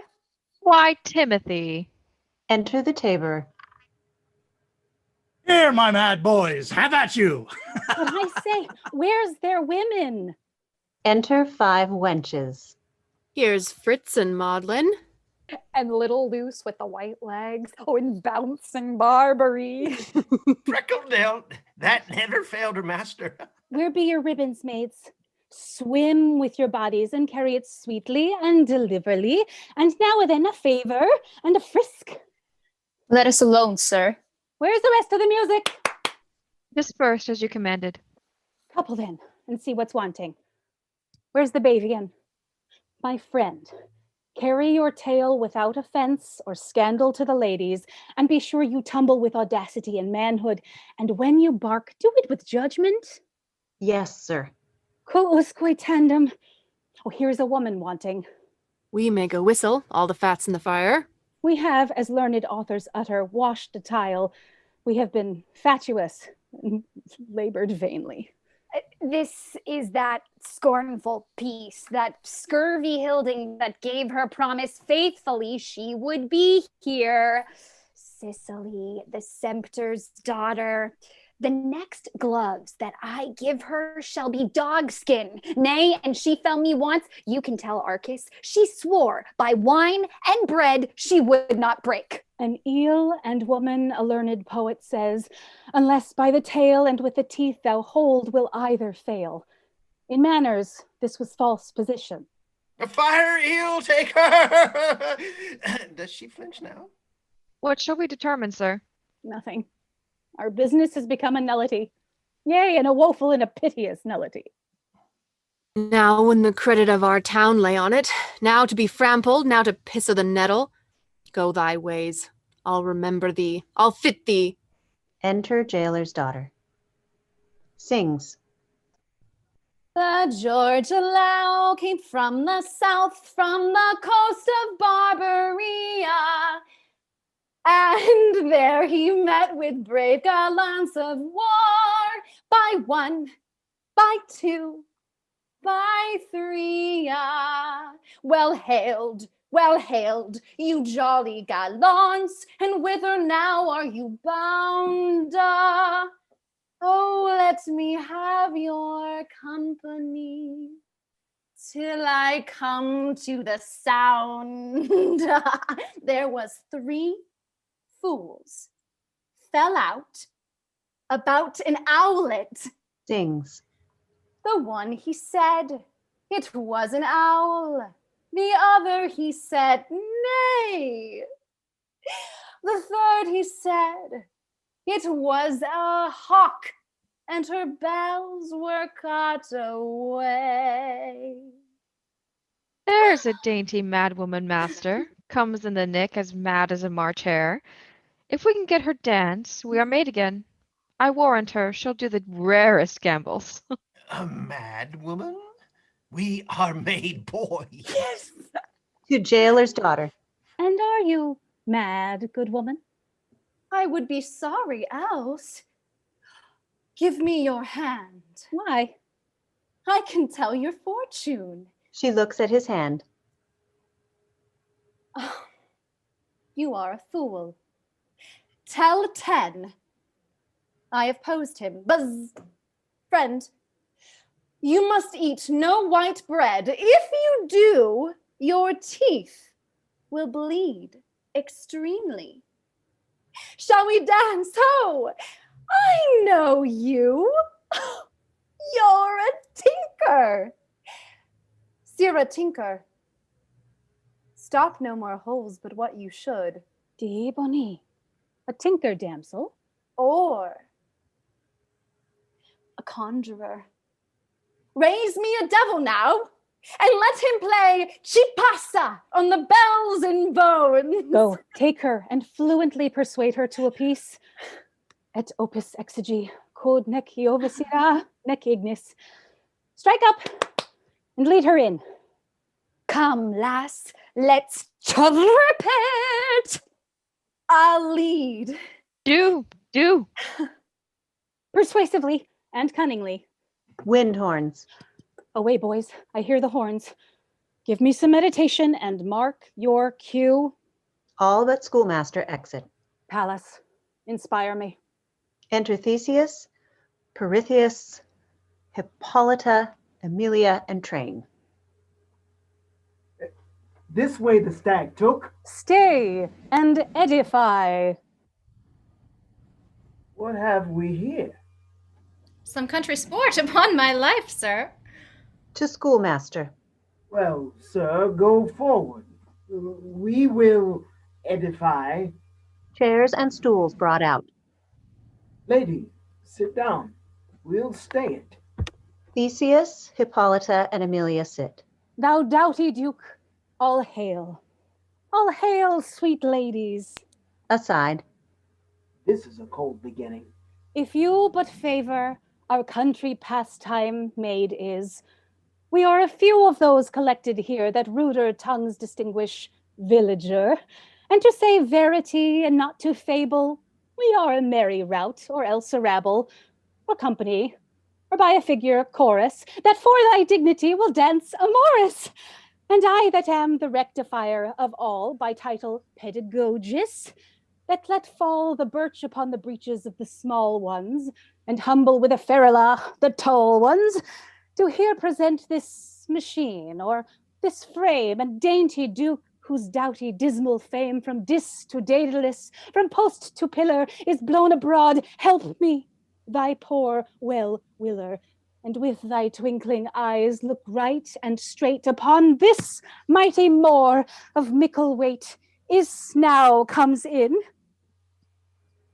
which being glued together makes Morris, and the cause that we came hither, the body of our sport of no small study, I first appear, though rude and raw and muddy, to speak before thy noble grace this tenor, at whose great feet I offer up my penner. The next, the Lord of May and Lady bright, the chambermaid and servingmen by night that seek out silent hanging. Then mine host and his fat spouse that welcomes to their cost the galled traveler, and with a beckoning informs the tapster to inflame the reckoning. Then the beast-eating clown, and next the fool, the bavian with long tail and eke-long tool, cum multis alis, that makes the dance. Say aye, and all shall presently advance. Aye, by any means, dear Domain. Produce! Intrate filii, come forth and foot it. Music. Enter the countrymen, countrywomen, and jailer's daughter. They perform a Morris dance. Ladies, if we have been merry and have pleased ye with a dairy and a down, say the schoolmaster's no clown. Duke, if we have pleased thee too and have done as good boys should do, give us but a tree or twain for a maypole, and again ere another year run out we'll make thee laugh, and all this rout. Take 20, Domain. How does my sweetheart?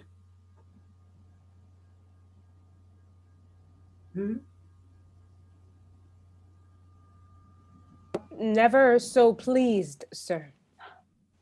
It was an excellent dance. And for a preface, I never heard a better. Schoolmaster, I thank you. One see 'em all rewarded. An attendant gives money. And here's something to paint your pole withal. He gives money. Now to our sports again. May the stag thou huntest stand long, and thy dogs be swift and strong. May they kill him without lets, and the ladies eat his dowsets. Wind horns within. Theseus, Hippolyta, Amelia, Perithous, and train exit. Come, we are all made. Deaeque omnes. You have danced rarely, wenches. They exit. Scene 6. Enter Palamon from the bush. About this hour my cousin gave his faith to visit me again, and with him bring 2 swords and 2 good armors. If he fail, he is neither man nor soldier. When he left me, I did not think a week could have restored my lost strength to me. I was grown so low and crestfallen with my wants. I thank thee, Arcite.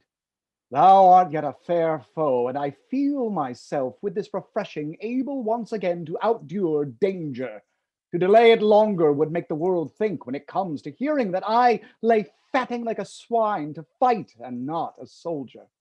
Therefore this blessed morning shall be the last. And that sword he refuses, if it but hold, I kill him with. 'Tis justice, so love and fortune for me. Enter Arcite with armors and swords. Oh, good morrow. Good morrow, noble kinsman. I have put to you too much pain, sir. That too much, fair cousin, is but a debt to honor and my duty. Would you were so in all, sir, I could wish you as kind a kinsman as you force me find a beneficial foe, that my embraces might thank you, not my blows. I shall think either. Well done. A noble recompense. Then I shall quit you. Defy me in these fair terms, and you show more than a mistress to me. No more anger, as you love anything that's honorable. We were not bred to talk, man. When we are armed and both upon our guards, then let our fury, like meeting of two tides, fly strongly from us. And then, to whom the birthright of this beauty truly pertains, without upbraidings, scorns, despisings of our persons, and such poutings fitter for girls and schoolboys, will be seen, and quickly, yours or mine. Will it please you to arm, sir? Or if you feel yourself not fitting yet, and furnish with your old strength, I'll stay, cousin, and every day discourse you into health. And I am spared your person I am friends with, and I could wish I had not said I loved her, though I had died. But loving such a lady and justifying my love, I must not fly from it. Arcite, thou art so brave an enemy that no man but thy cousin's fit to kill thee. I am well and lusty. Choose your arms. Choose you, sir. Wilt thou proceed in all, or dost thou do it to make me spare thee? If you think so, cousin, you are deceived. For as I am a soldier, I will not spare you. That's well said. You'll find it. Then, as I am an honest man and love with all the justice of affection, I'll pay thee soundly. He chooses armor. This I'll take. Taking the other. That's mine, then. I'll arm you first. Do. Arcite begins arming him. Pray, tell me, cousin, where's got thou this good armor? 'Tis the Duke's, and to say true, I stole it. Ow! Do I pinch you? No. Is it not too heavy? I have worn a lighter, but I shall make it serve. I'll buckle it close. By any means. You care not for a grand guard? No, we'll use no horses. I perceive you would fain be at that fight. I am indifferent. Faith, so am I. Good cousin, thrust the buckle through far enough. I warrant you. My casque now. Will you fight bare-armed? We shall be the nimbler. But use your gauntlets, though. Those are of the least. Prithee, take mine, good cousin. Thank you, Arcite. How do I look? Am I fallen much away? Faith, very little. Love has used you kindly. I warrant thee I'll strike home. Do, and spare not. I'll give you cause, sweet cousin. Now to you, sir. He begins to arm Arcite. Methinks this armor is very like that, Arcite. Thou worst that day the 3 kings fell, but lighter. That was a very good one. And that day, I well remember, you outdid me, cousin. I never saw such valor. When you charged upon the left wing of the enemy, I had spurred hard to come up, and under me I had a right good horse. You had indeed. A bright bay, I remember. Yes, but all was vainly labored in me. You outwent me, nor could my wishes reach you. Yet a little I did by imitation. More by virtue. You are modest, cousin. When I saw you charge first, methought I heard a dreadful clap of thunder break from the troop. But still before that flew the lightning of your valor. Stay a little. Is not this piece too straight? No, 'tis well. I would have nothing hurt thee but my sword. A bruise would be dishonor.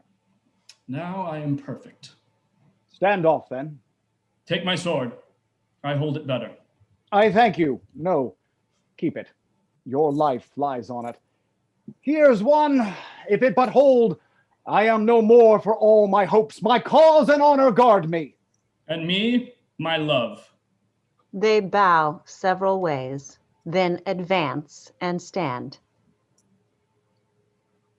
Is there aught else to say? This only and no more. Thou art mine aunt's son, and that blood we desire to shed is mutual. In me thine, and in thine mine. My sword is in my hand, and if thou kill'st me, the gods and I forgive thee. If there be a place prepared for those that sleep in honor, I wish his weary soul that falls may win it. Fight bravely, cousin. Give me thy noble hand. As they shake hands, Dear Palamon, this hand shall never nor come near thee with such friendship. I commend thee. If I fall, curse me and say I was a coward, for none but such dare die in these just trials. Once more, farewell, my cousin. Farewell, our sight. Fight. Horns within. They stand. Lo, cousin! Lo! Our folly has undone us. Why? This is the Duke a-hunting. As I told you, if we be found, we are wretched. Oh, retire! For honor's sake and safely, presently, into your bush again. Sir, we shall find too many hours to die in. Gentle cousin, if you be seen, you perish instantly for breaking prison, and I, if you reveal me, for my contempt. Then all the world will scorn us and say we had a noble difference, but base disposers of it. No, no, cousin, I will no more be hidden, nor put off this great adventure to a second trial. I know your cunning, and I know your cause. He that faints now, shame take him. Put thyself upon thy present guard. You are not mad? Or I will make the advantage of this hour mine own, and what to come shall threaten me, I fear less than my fortune. No, weak cousin, I love Amelia, and in that I'll bury thee and all crosses else. Then come what can come. Thou shalt know, Palamon, I dare as well die as discourse or sleep. Only this fears me. The law will have the honor of our ends. Have at thy life. Look to thine own well, our sight. Fight again. Horns. Enter Theseus, Hippolyta, Amelia, Perithous, and Train. What ignorant and mad malicious traitors are you, that against the tenor of my laws are making battle, thus like knights appointed, without my leave, and officers of arms? By Castor, both shall die. Hold thy word, Theseus. We are certainly both traitors, both despisers of thee and of thy goodness. I am Palamon, that cannot love thee, he that broke thy prison. Think well what that deserves. And this is our sight. A bolder traitor never trod thy ground, a falser ne'er seemed friend. This is the man was begged and banished. This is he, condemns thee and what thou darest do, and in this disguise against thine own edict follows thy sister, that fortunate bright star, the fair Amelia, whose servant, if there be a right in seeing and first bequeathing of the soul too, justly I am, and which is more, dares think her his. This treachery, like a most trusty lover, I called him now to answer. If thou be'st as thou art spoken, great and virtuous, the true decider of all injuries, say, fight again, and thou shalt see me, Theseus, do such a justice thou thyself wilt envy. Then take my life, I'll woo thee to. Oh, heaven! What more than man is this? I have sworn. We seek not thy breath of mercy, Theseus. 'Tis to me a thing as soon to die as thee to say it, and no more moved. Where this man calls me traitor, let me say thus much. If in love be treason, in service of so excellent a beauty, as I love most, and in that faith will perish, as I have brought my life here to confirm it, as I have served her truest, worthiest, as I dare kill this cousin that denies it, so let me be most traitor, and you please me.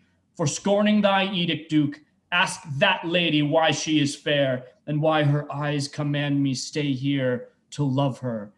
And if she say traitor, I am a villain fit to lie unburied. Thou shalt have pity of us both, O Theseus, if unto neither thou show mercy. Stop, as thou art just, thy noble ear against us, as thou art valiant for thy cousin's soul, whose 12 strong labors crown his memory. Let's die together at one instant, Duke. Only a little let him fall before me, that I may tell my soul he shall not have her. I grant your wish.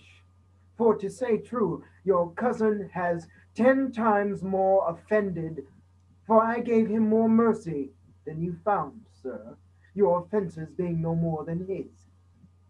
None here speak for him, for ere the sun shall set, both shall sleep forever. Alas, the pity! Now or never, sister, speak not to be denied. That face of yours will bear the curses else of after ages for these lost cousins. In my face, dear sister, I find no anger to 'em nor to ruin. The misadventure of their own eyes kill 'em. Yet that I will be woman and have pity. My knees shall grow to the ground, but I'll get mercy. She kneels. Help me, dear sister, in a deed so virtuous. The powers of all women will be with us. Hippolyta kneels. Most royal brother. Sir, by our tie of marriage. By your own spotless honor. By that faith, that fair hand, and that honest heart you gave me. By that you would have pity in another. By your own virtues infinite. By valor. By all the chaste knights I have ever pleased you. These are strange conjurings.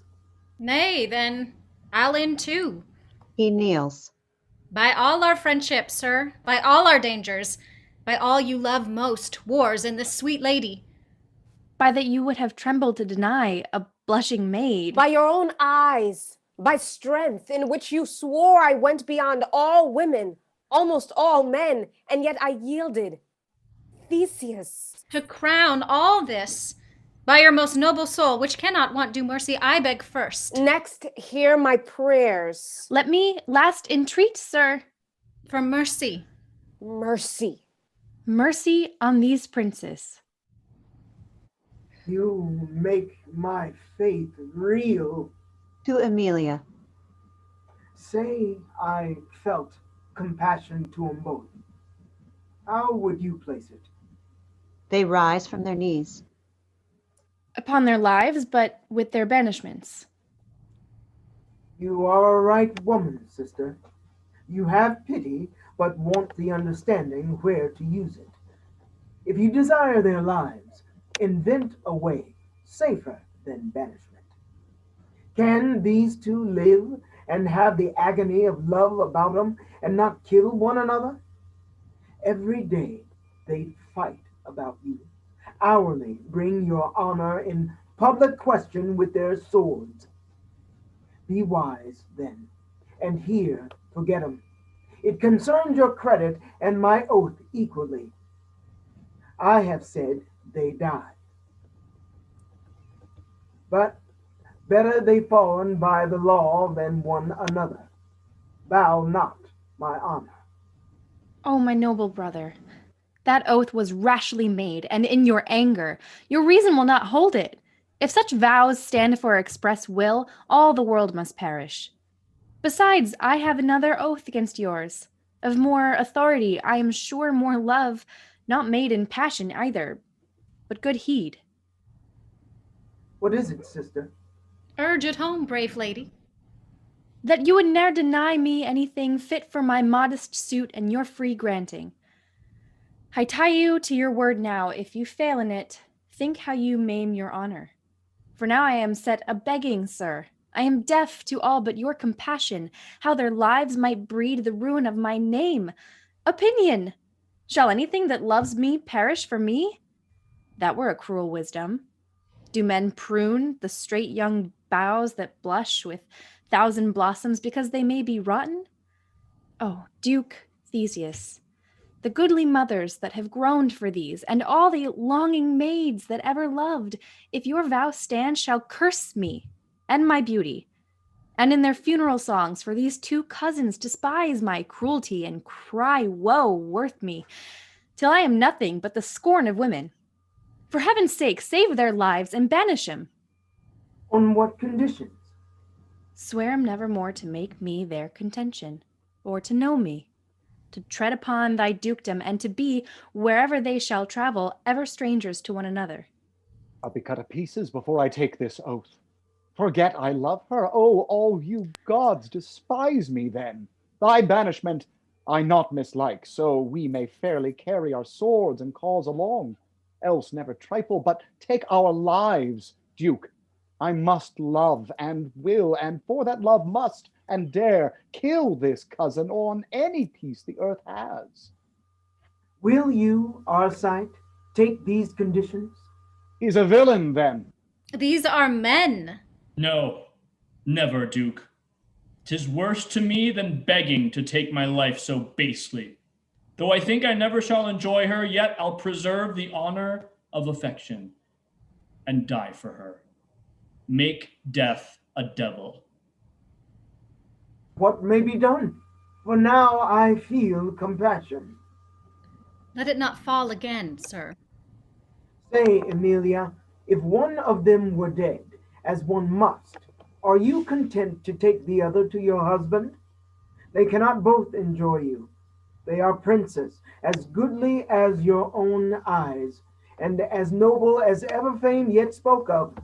Look upon them, and if you can love, end this difference. I give consent. Are you content too, princess? With all our souls. He that refuses must die then. Any death thou canst invent, Duke. And if I fall from that mouth, I fall with favor, and lovers yet unborn shall bless my ashes. If she refuse me, yet my grave will wed me, and soldiers sing my epitaph. To Emilia. Make choice then. I cannot, sir. They are both too excellent. For me, a hair shall never fall of these men. What will become of them? Thus I ordain it, and by mine honor once again it stands, or both shall die.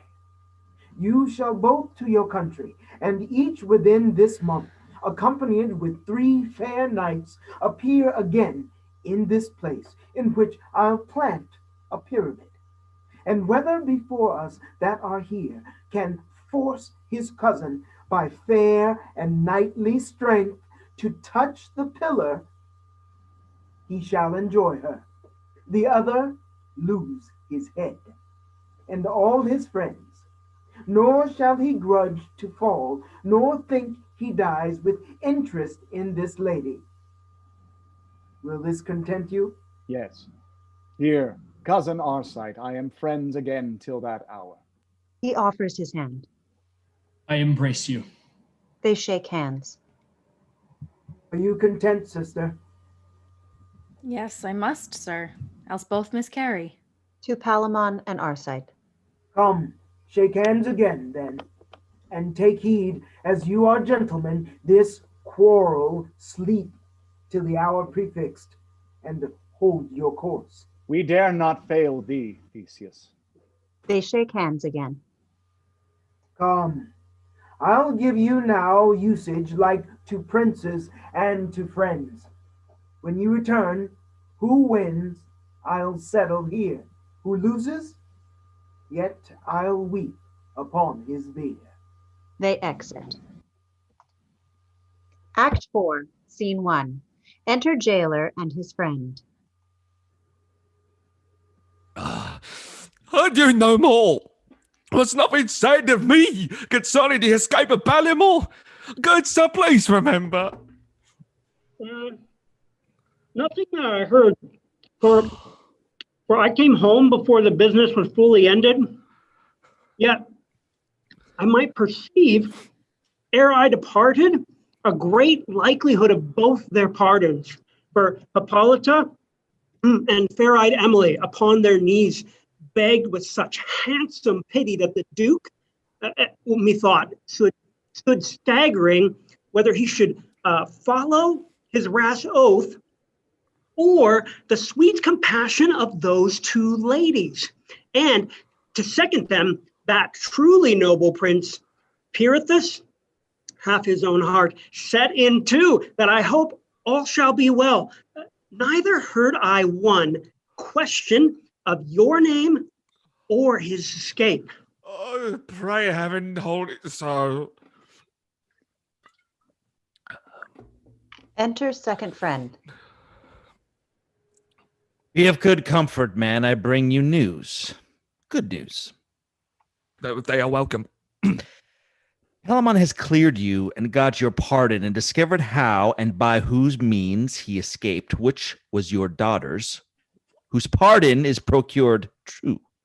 And the prisoner, not to be held ungrateful to her goodness, has given a sum of money to her marriage. A large one, I assure you.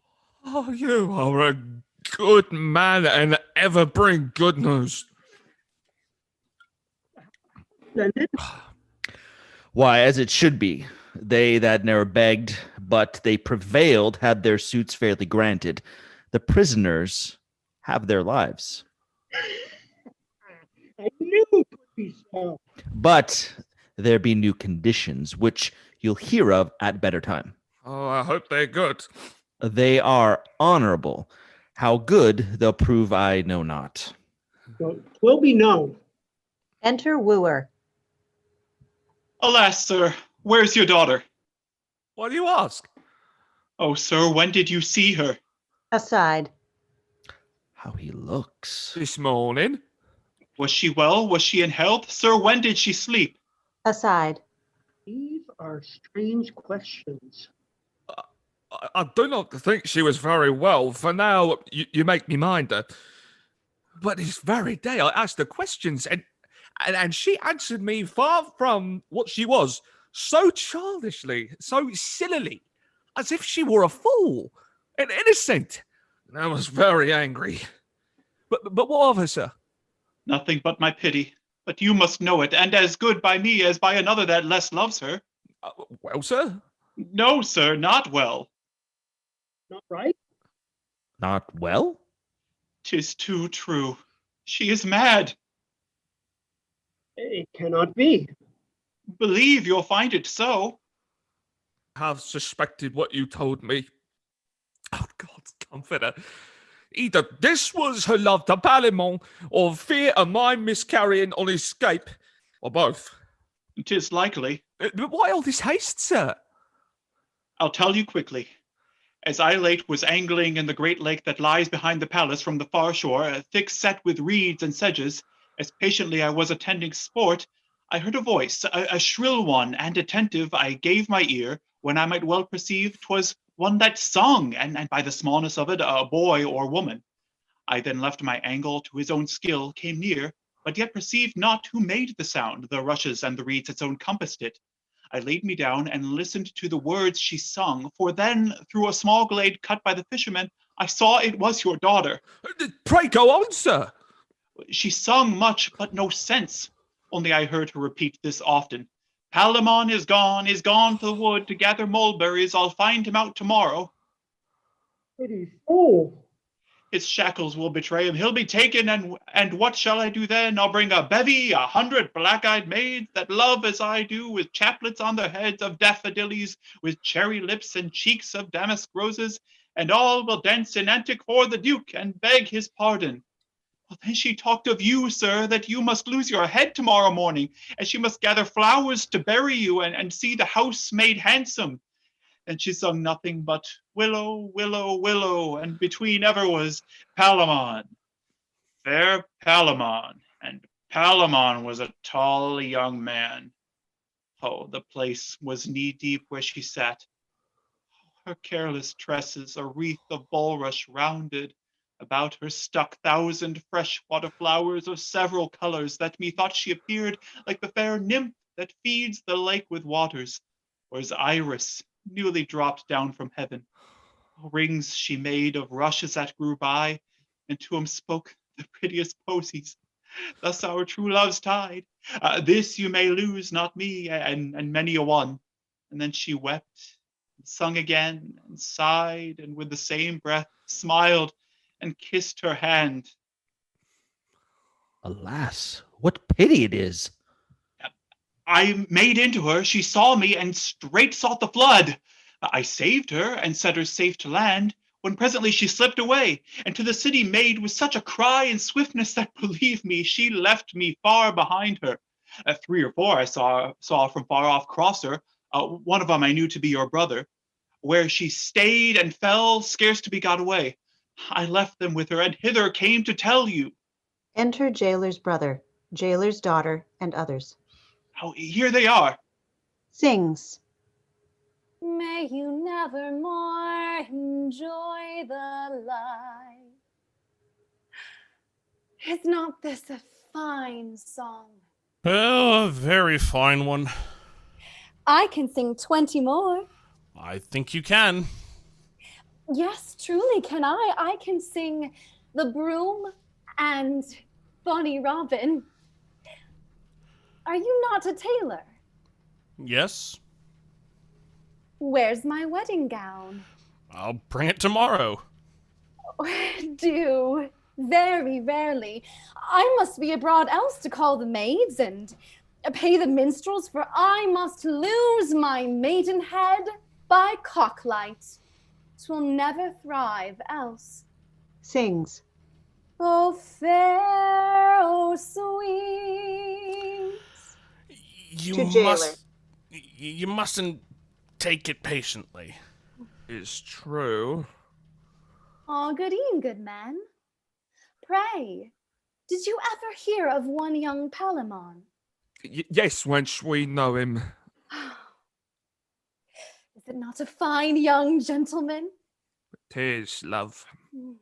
Aside to others. By no means cross her. She is then distempered, far worse now than she shows. To daughter. Yes, he's a fine man. Oh, is he so? You have a sister. Yes. But she shall never have him. Tell her so. For a trick that I know, you'd best look to her. For if she see him once, she's gone. She's done and undone in an hour. All the young maids of our town are in love with him, but I laugh at them and let them all alone. Is it not a wise course? Yes. There is at least 200 now with child by him. There must be 4. Yet I keep close for all this, close as a cockle. In all these must be boys. He has the trick on it, and at 10 years old they must be all gelt for musicians and sing the wars of Theseus. This is strange. As ever you heard, but say nothing.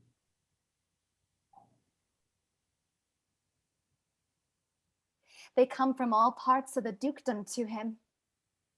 I'll warrant you, he had not so few last night as 20 to dispatch. He'll tickle it up in 2 hours if this hand be in. Aside. She's lost past all cure. Oh, heaven forbid, man. To jailer. Come hither. You are a wise man. Aside. Know him. No, would she did. You are master of a ship?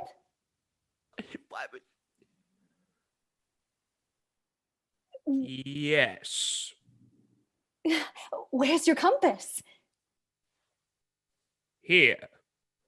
Set it to the north. And now direct your course to the wood where Palamon lies longing for me.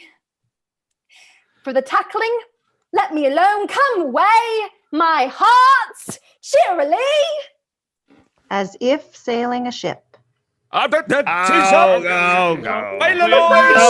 wind's hatches. Let's get her in. Top boy. Where's the whistle, master? Let's go. Come on. All right. Let's get her in. Get up to the top, boy. Where's the pilot? Here. What canst thou? A fair wood. Oh, bear for it, master. Tack about. When Cynthia with her borrowed light. They exit. Scene 2. Enter Amelia alone with pictures.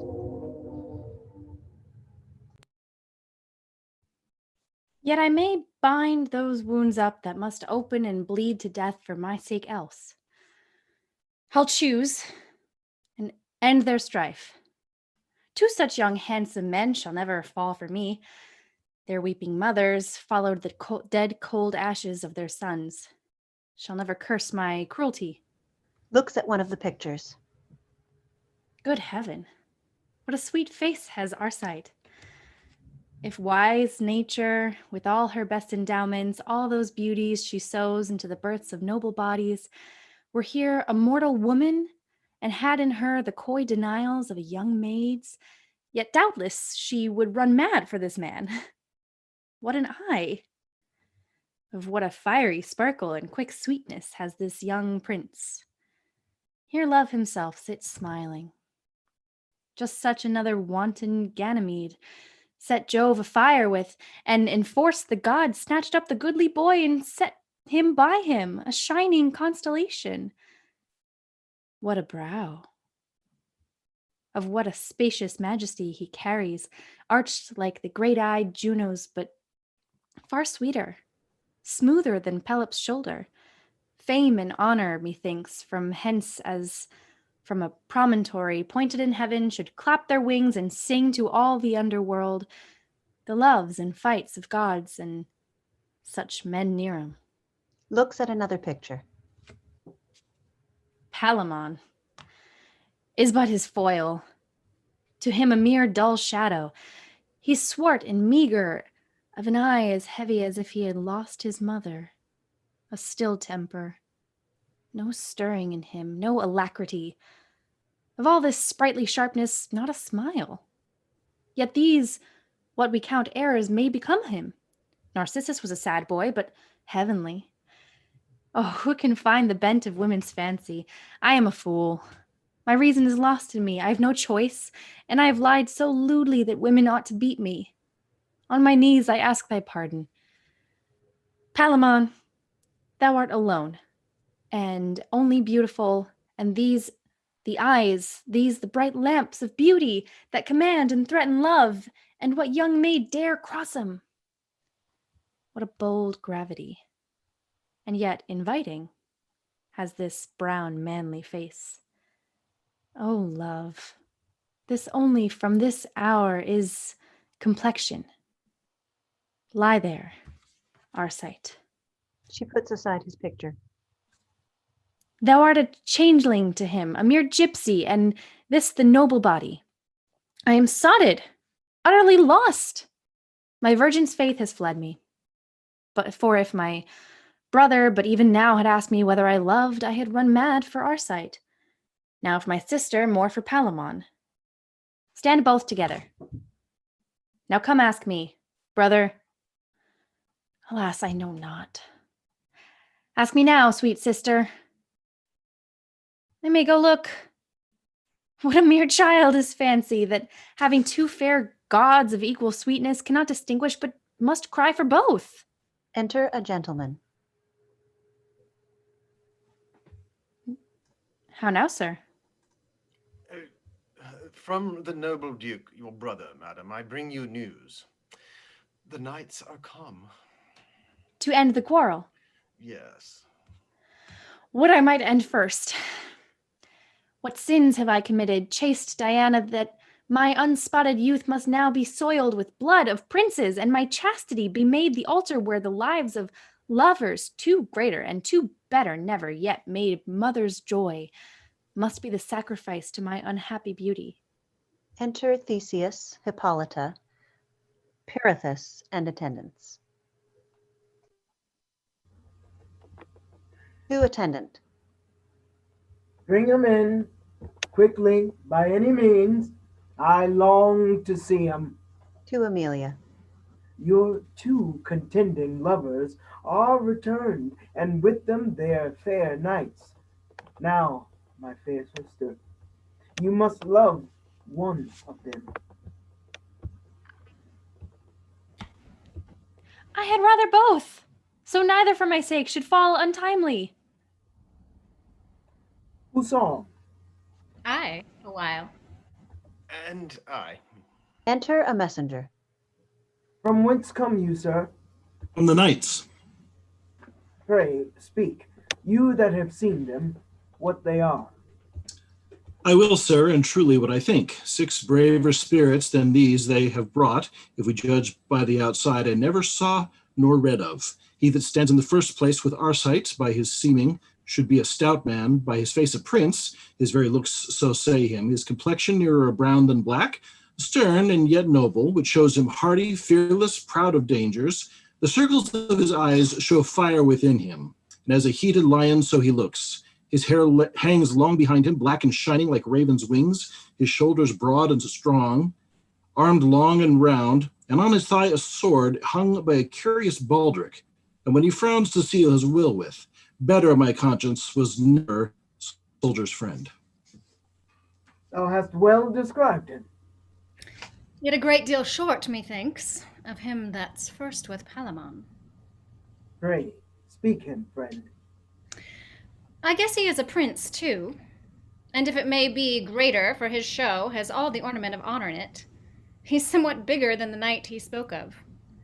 But of a face far sweeter, his complexion is as a ripe grape. Ruddy. He has fought without doubt what he fights for, and so apter to make this cause his own. In his face appears all the fair hopes of what he undertakes. And when he's angry, then a settled valor, not tainted with extremes, runs through his body and guides his arm to brave things. Fear he cannot. He shows no such soft temper. His head's yellow, hard-haired and curled, thick-twined like ivy tods, not to undo with thunder. In his face the livery of the warlike maid appears, pure red and white, for yet no beard has blessed him. And in his rolling eyes sits victory, as if she ever meant to crown his valor. His nose stands high, a character of honor. His red lips, after fights, are fit for ladies. Must these men die too? When he speaks, his tongue sounds like a trumpet. All his lineaments are as man would wish 'em, strong and clean. He wears a well-steeled axe, the staff of gold. His age some 25.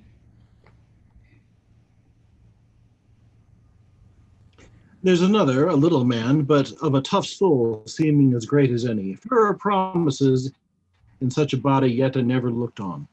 Oh, he that's freckled-faced.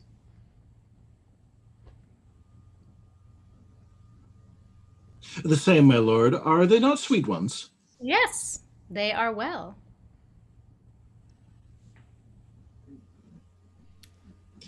Methinks being so few and well disposed, they show great and fine art in nature. He's white-haired, not wanton white, but such a manly color next to an auburn.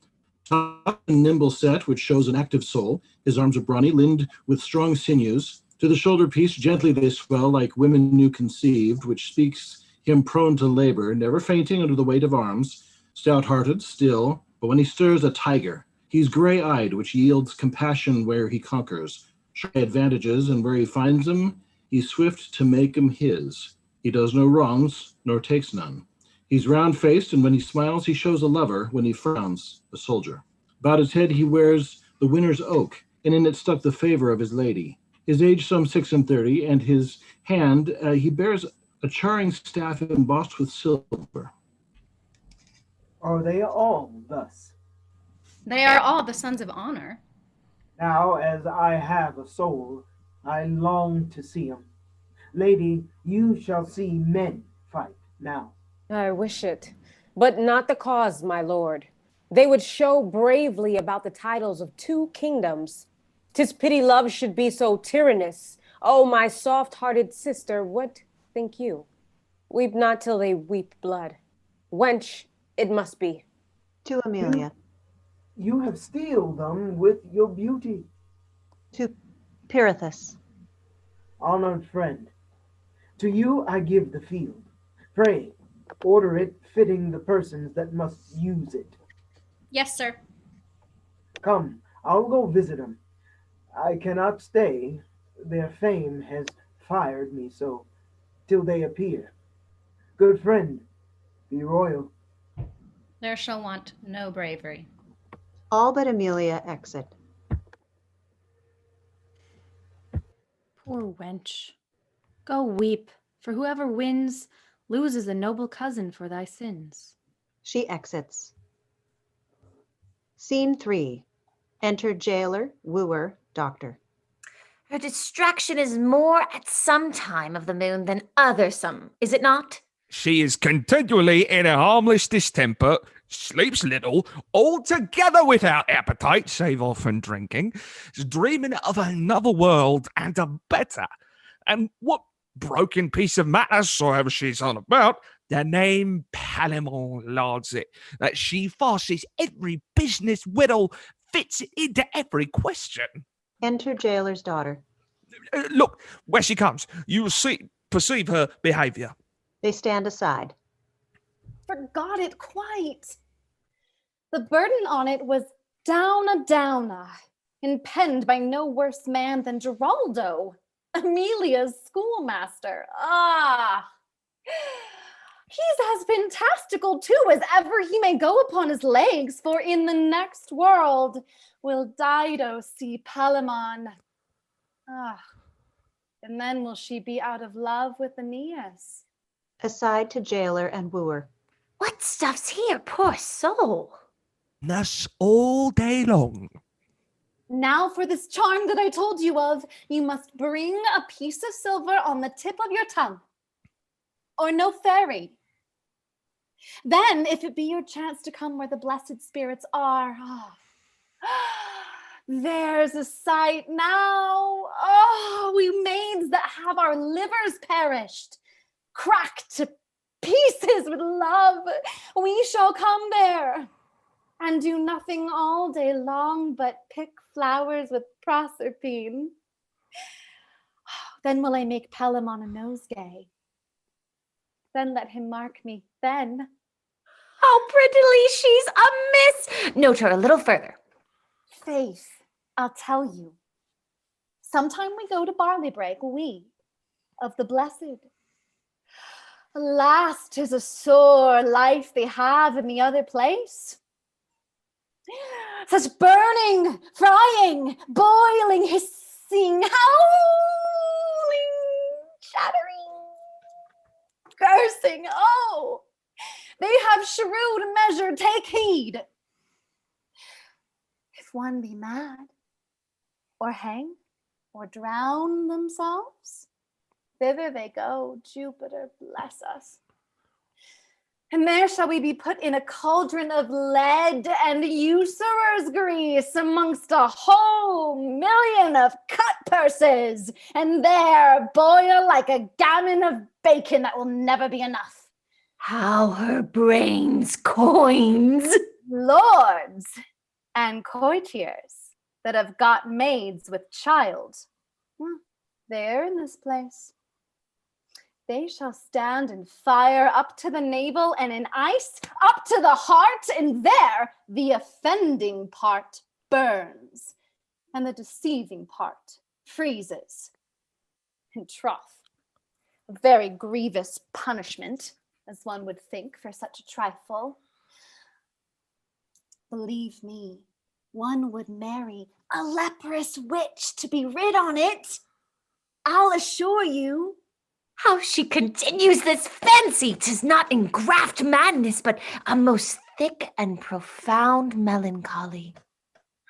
So here, there, a proud lady and a proud city wife howl together. I were a beast and I'd call it good sport. One cries, "Oh, this smoke!" Oh, the other, "This fire!" One cries, "Oh, that ever I did it behind the arras!" And then howls. The other curses a suing fellow in her garden house. Sing. I will be true, my stars, my fate. Daughter exits. What think you of her, sir? I think she has a perturbed mind, which I cannot minister to. Alas, what then? Understand you, she has ever affected any man ere she beheld Palamon?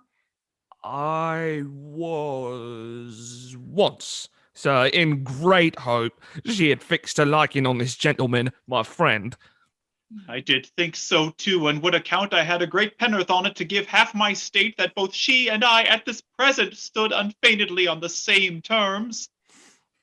That intemperate surfeit of her eye hath distempered the other senses. They may return and settle again to execute their preordained faculties, but they are now in a most extravagant vagary. This you must do. Confine her to a place where the light may rather seem to steal in them than be permitted. Take you upon her, young sir, her friend, the name of Palamon. Say you come to eat with her and to commune of love. This will catch her attention, for this her mind beats upon. Other objects that are interested tween her mind and eye become the pranks and friskins of her madness. Sing to her such green songs of love as she says Palamon hath sung in prison. Come to her stuck in as sweet flowers with seasons of mistress of, and thereto make an addition of some other compounded odors which are grateful to the sense. All this shall become of Palamon, for Palamon can sing, and Palamon is sweet, and every good thing. Desire to eat with her, carve her, drink to her, and still among intermingle your petition of grace and acceptance into her favor. Learn what maids have been her companions and playfares, and let them repair to her with Palamon in their mouths, and appear with tokens, as if they suggested for him. It is a falsehood she is in, which is with falsehoods to be combated. This may bring her to eat, to sleep, and reduce what's now out of square into the former law and regiment. I have seen it. Approved. How many times I know not, but make the number more. I have great hope within this. Will between the passages of this project come with my appliance. Let us put into execution and hasten the success which doubt not will bring forth comfort.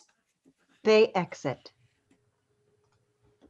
Act 5, Scene 1. Flourish. Enter Theseus, Pirithous, Hippolyta, and attendants. 3 altars set up on stage. Now, let them enter, and before the gods tender their holy prayers. Let the temples burn bright with sacred fires, and the altars in hallowed clouds commend their swelling incense to those above us. Let no dew be wanting. They have a noble work in hand, will honor the very powers that love them. Sir, they enter. Flourish. Cornets. Enter Palamon and Arcite and their knights. You valiant and strong-hearted enemies, you royal German foes, that this day come to blow that nearness out that flamed between you. Lay by your anger for an hour, and dove-like, before the holy altars of your helpers, the all-feared gods, bow down your stubborn bodies. Your ire is more than mortal, so your help be. And as the gods regard you, fight with justice. I'll leave you to your prayers, and betwixt you I part my wishes. Honor crown the worthiest. Theseus and his train exit. The glass is running now that cannot finish till one of us expire. Think you but thus, that were there aught in me which strove to show mine enemy in this business, were it one eye against another, arm oppressed by arm, I would destroy the offender, cause I would though parcel of myself, then from this gather how I should tender you. I am in labor to push your name, your ancient love, our kindred, out of my memory, and in the self-same place to seat something I would confound. So hoist we the sail that must these vessels port, even where the heavenly limiter pleases. You speak well. Before I turn, let me embrace thee again, cousin. They embrace. This I shall never do again. One farewell. Why, let it be so. Farewell, cuz. Farewell, sir. Palamon and his knights exit. Knights, kinsmen, lovers, yea, my sacrifices, true worshippers of Mars, whose spirit in you expels the seeds of fear and the apprehension which still is the father of it. Go with me before the God of our profession. There require of him the hearts of lions and the breath of tigers, yea, the fierceness too, yea, the speed also to go on. I mean, else wish we to be snails. You know my prize must be dragged out of blood. Force and great feet must put my garland on where she sticks, the queen of flowers. Our intercession then must be to him that makes the camp a cistern, brimmed with the blood of men. Give me your aid, and bend your spirits toward him. They go to Mars' altar, fall on their faces before it, and then kneel. Thou mighty one, that with thy power hast turned green Neptune into purple, whose approach comets pre-warn, whose havoc in vast field unearthed skulls proclaim, whose breath blows down the teeming Ceres foison, who dost pluck with hand armipotent from forth blue clouds the mason turrets, that both mask it and breakst it, the stony girths of cities, me, thy pupil, youngest follower of thy drum, instruct this day with military skill, that to thy laud I may advance my steamer, and by thee be styled the lord of the day. Give me, great Mars, some token of thy pleasure. Here they fall on their faces as formerly, and there is heard clanging of armor with a shout, with a short thunder, as the burst of a battle whereupon they all rise and bow to the altar. O great corrector of enormous tunes, shaker of o'er-ranked states, thou grand decider of dusty and old titles that healst with blood the earth when it is sick, and curest the world of the pleurisy of people, I do take thy signs auspiciously, and in thy name, to my design, march boldly. Let us go. They exit. Enter Palamon and his knights, with the former observance. Our stars must glister with new fire, or be today extinct. Our argument is love, which, if the goddess of it grant, she gives victory to. Then blend your spirits with mine, you whose free nobleness do make my cause your personal hazard. To the goddess Venus commend we our proceeding, and implore her power unto our party. Here they go to Venus's altar, fall on their faces before it, and then kneel. Hail, sovereign queen of secrets, who hast power to call the fiercest tyrant from his rage and weep unto a girl. Thou hast the might, even with an eye glance, to choke Mars' drum and turn the alarum to whispers. Thou canst make a cripple flourish with his crutch and cure him before Apollo. That mayest force the king to be his subject's vassal and induce stale gravity to dance. The pallid bachelor whose youth, like wanton boys through bonfires, have skipped thy flame, at 70 thou canst catch, and make him, to the scorn of his hoarse throat, abuse young lays of love. What godlike power hast thou not power upon?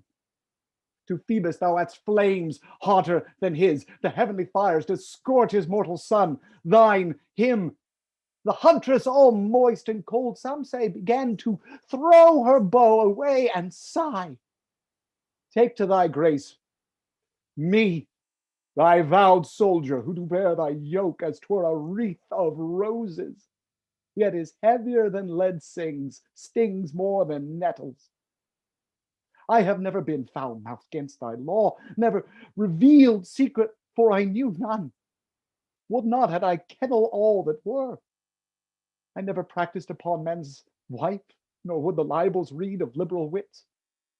I never at great feasts sought to betray a beauty, but have blushed at simpering sirs that did. I have been harsh to large confessors, and have hotly asked them if they had mothers. I had one, a woman, and woman 'twere they wronged. I knew a man of 80 winters, this I told him, who a lass of 14 brided. 'Twas thy power to put life into dust. The aged cramp had screwed his square foot round. The gout had knit his fingers into knots. Torturing convulsions from his globby eyes had almost drawn their spheres, that what was life in him seemed torture.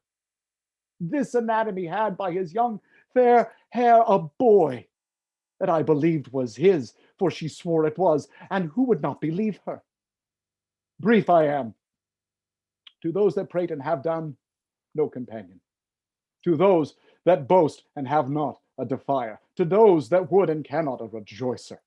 Yea, him I do not love that tells close offices the foulest way, nor names concealments in the boldest language. Such a one am I, and vow that lover never yet made sigh truer than I. Oh, then, most soft, sweet goddess, give me the victory of this question, which is true love's merit, and bless me with a sign of thy great pleasure. Here music is heard. Doves are seen to flutter. They fall again upon their faces, then on their knees. O thou that from 11 to 90 reign'st in mortal bosoms, whose chase in this world and we in herds thy game, I give thee thanks for this fair token, which being laid unto mine innocent true heart, arms in assurance my body to this business. Let us rise and bow before the goddess. They rise and bow. Time comes on. They exit. Still music of recorders. Enter Amelia in white, her hair about her shoulders, wearing a wheaten wreath, one in white holding up her train, her hair stuck with flowers, one before her carrying a silver hind in which is conveyed incense and sweet odors, which being set upon the altar of Diana, her maids standing aloof, she sets fire to it. Then they curtsy and kneel. O sacred, cold, and constant queen, abandoner of revels, mute, contemplative, sweet, solitary, white as chaste, and pure as wind-fanned snow, who to thy female knights allowest no more blood than will make a blush, which is their order's robe. I here, thy priest, am humbled for thine altar. O vouchsafe with that thy rare green eye, which never yet beheld thing immaculate. Look on thy virgin, and sacred silver mistress, lend thine ear, which ne'er heard skirl term, into whose port ne'er wanton sound, to my petition seasoned with holy fear. This is my last of vestal office. I am bride habited, but maiden hearted. A husband I have pointed, but I do not know him. Out of two I should choose one and pray for his success, but I am guiltless of election. Of mine eyes, were I to lose one, they are equal precious. I could doom either, that which perished should go to unsentenced. Therefore, most modest queen, he of the two pretenders that best loves me, and has the truest title in it, let him take off my wheaten garland, or else grant the file and quality I hold I may continue in thy hand.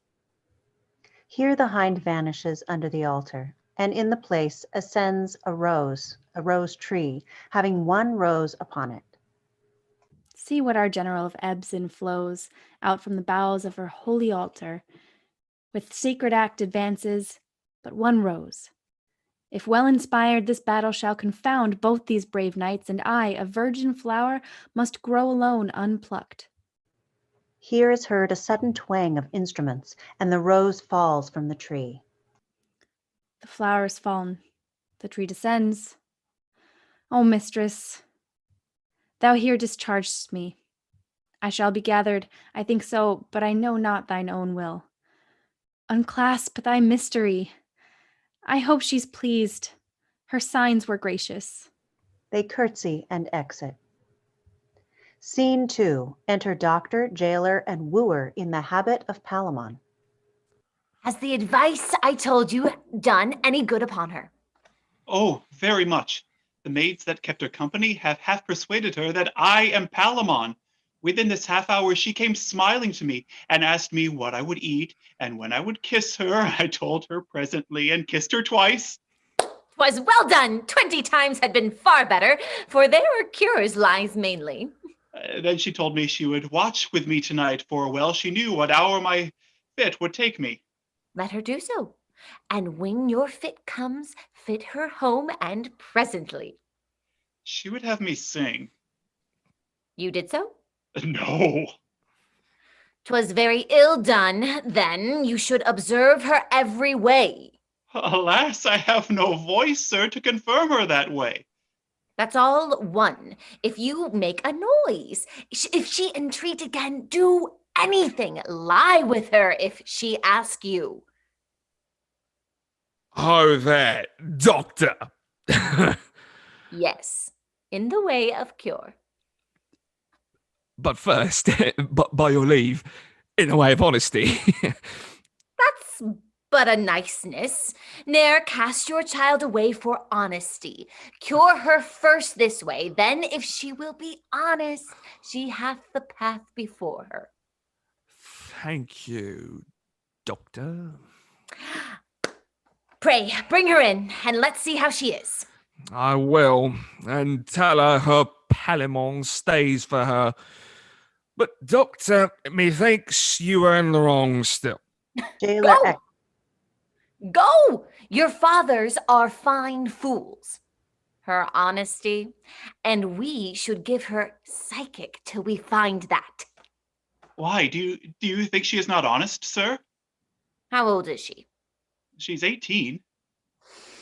She may be, but that's all one. 'Tis nothing to our purpose. Whate'er her father says, if you perceive her mood inclining that way, that I spoke of, vidilect, the way of the flesh. You have me? Yes, very well, sir. Please her appetite, and do it home. It cures her. Ipso facto, the melancholy humor that infects her. I am of your mind, Doctor. You'll find it so. Enter jailer, daughter, and maid. She comes. Pray, humor her. Wooer and doctor stand aside. To daughter. Your love, Palamon, stays for you, child, and has done this long hour to visit you. I thank him for his gentle patience. He's a kind gentleman, and I am much bound to him. Did you ne'er see the horse he gave me? Yes. How do you like him? He's a very fair one. You never saw him dance? No. Oh, I have, often. He dances very finely, very comely, and for a jig, come cut and long tail to him, he turns you like a top. Oh, that's fine indeed. Oh, he'll dance the Morris 20 mile an hour. And that will founder the best hobby horse, if I have any skill in all the parish, and gallops to the tune of Light of Love. What think you of this horse? Having these virtues, I think he might be brought to play at tennis. Alas, that's nothing. Oh, can he read and write too? A very fair hand. And cast himself the accounts of all his hay and provender. That hostler must rise betime that cousins him. You know the chestnut mare the Duke has? Oh, very well. Oh, she is horribly in love with him. Poor beast. But he is like his master, coy and scornful. What dowry has she? Some 200 bottles and 20 strike of oats, but he'll ne'er have her. Oh. He lisps in his neighing, able to entice a miller's mare. He'll be the death of her. Aside. What stuff she utters. Wooer and doctor come forward. Mate curtsy, here your love comes. Riddy soul, how do you? Daughter curtsies.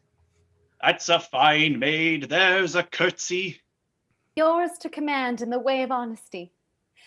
How far is it now to the end of the world, my masters? Why, a day's journey, wench. To wooer. Will you go with me? What shall we do there, wench? Why, play at stool ball. What is there else to do? I am content if we shall keep our wedding there. 'Tis true, for there, I will assure you, we shall find some blind priest for the purpose that will venture to marry us. For here they are nice and foolish. Besides, my father must be hanged tomorrow, and that would be a blot in the business. Are you not Palamon? Do not you know me? Yes, but you care not for me. I have nothing but this poor petticoat, and 2 coarse smocks. That's all one. I will have you. Will you surely? Taking her hand. Yes, by this fair hand will I. We'll to bed then. E'en when you will. He kisses her, wiping her face. Oh, sir, you would fain be nibbling. Why do you rub my kiss off? Oh, 'tis a sweet one, and will perfume me finely against the wedding. Is not this your cousin Arcite? He indicates the doctor. Yes, sweetheart, and I'm glad my cousin Palamon has made so fair a choice. Do you think he'll have me? Yes, without a doubt. To jailer. Do you think so too? Yes. We shall have many children. To doctor. Lord, how you've grown. My Palamon, I hope, will grow too, finally, now he's at liberty. Alas, poor chicken, he was kept down with hard meat and ill lodging, but I'll kiss him up again. Enter a messenger. What do you hear? You'll lose the noblest sight that ever was seen. Are they in the field? They are, and you bear a charge there too. I'll away straight. I must even leave you here. Nay, we'll go with you. I will not lose the sight. Aside to doctor. How did you like her? I'll warrant you, within these 3 or 4 days, I'll make her right again. Jailer and messenger exit. To wooer. You must not from her, but still preserve her in this way. I will. Let's get her in. Come, sweet, we'll go to dinner and then we'll play at cards. And shall we kiss too? 100 times. And 20. Aye, and 20. And then we'll sleep together. To wooer. Take her offer. Yes, marry will we. But you shall not hurt me. I will not, sweet. If you do, love, I'll cry. They exit. Scene 3. Flourish. Enter Theseus, Hippolyta, Amelia, Pirithous, and some attendants. I'll step no further. Will you lose this sight? I had rather see a wren hawk at a fly than this decision. Every blow that falls threats a brave life. Each stroke laments the place whereon it falls and sounds more like a bell than blade. I will stay here. It is enough my hearing shall be punished with what shall happen, 'gainst the which there is no deafing but to hear, not taint mine eye with dread sights as it may shun. To Theseus. Sir, my good lord, your sister will know further. He must. She shall see deeds of honor in their kind, which sometimes show well penciled. Nature now shall make and act the story, the belief both sealed with eye and ear. You must be present. You are the victor's meed, the price and garland to crown the question's title. Pardon me. If I were there, I'd wink. You must be there. This trial is as 'twere in the night, and you the only star to shine. I am extinct. There is but envy in that light which shows the one the other.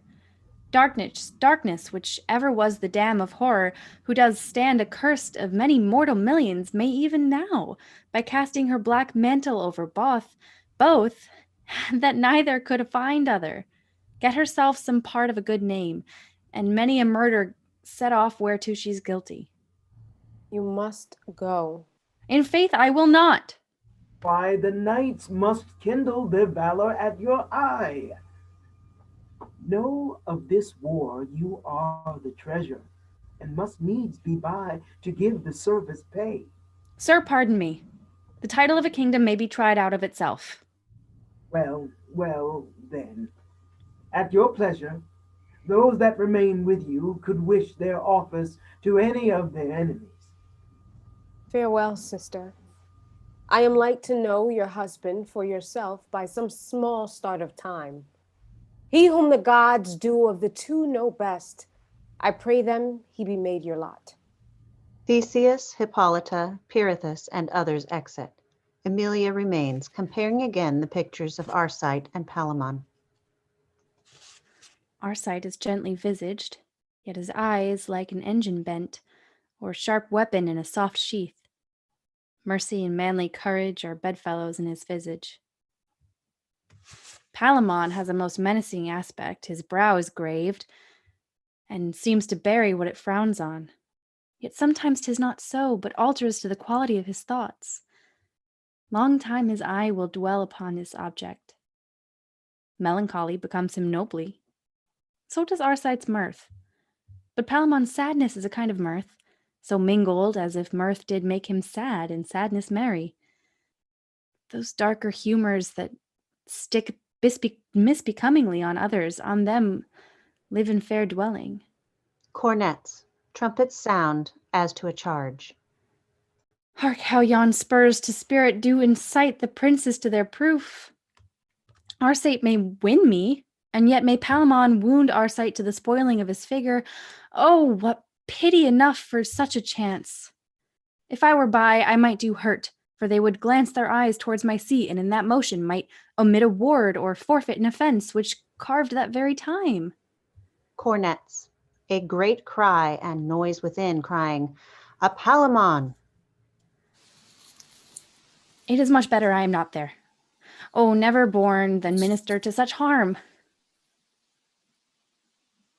Enter servant. What is the chance? The cries of Palamon.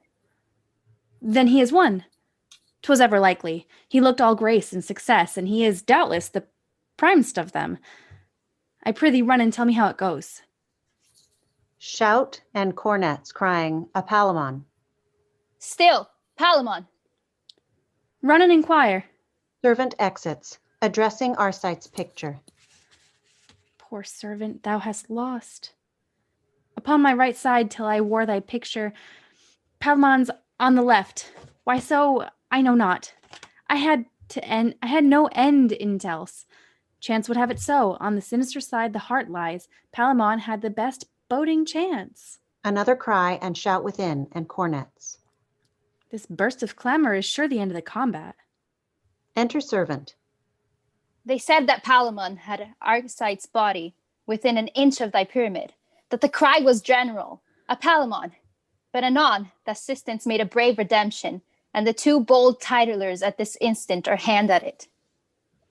Were they metamorphosed both into one? Oh, why there was no woman worth so composed a man.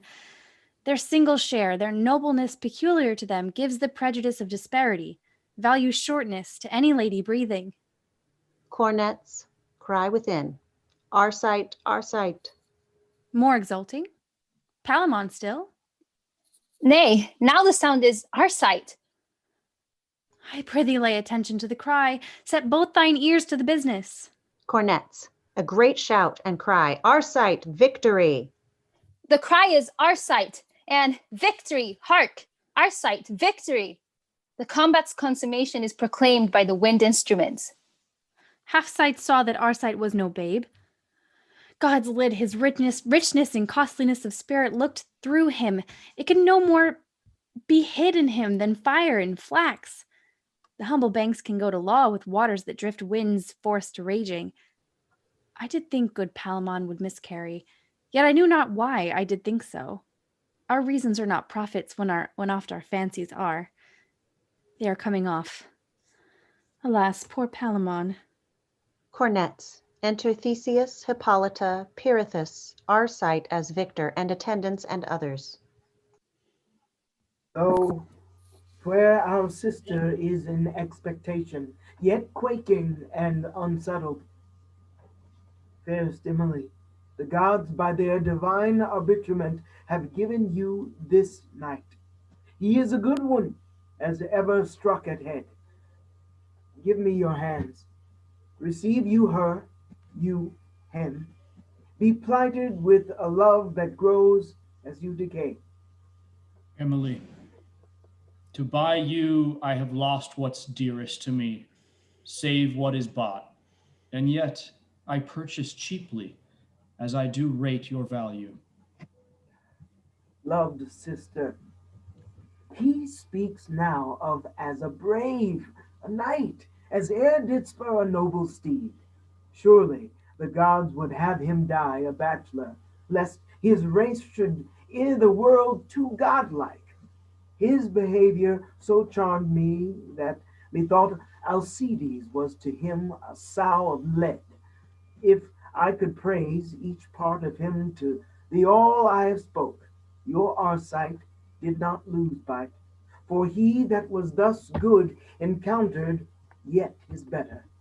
I have heard two emulous Philomels beat their ear of the night with the contentious throats. Now one the higher, anon the other, then again the first, and by outbreasted that the sense could not be judged between 'em. So it fared good space between these kinsmen, till heavens did make hardly one the winner. Wear the garland with joy that you have won. For the subdued give them our present justice, since I know their lives but pentriment. Let it here be done. The scene's not for our scene. Go we hence, right joyful with some sorrow. Arm your prize. I know you will not lose her. Hippolyta, I see one eye of yours conceives a tear, the which it will deliver. Is this winning? Oh, all you heavenly powers, where is your mercy? But that your wills have said it must be so, and charge me live to comfort this unfriended, this miserable prince that cuts away a life more worthy from him than all women.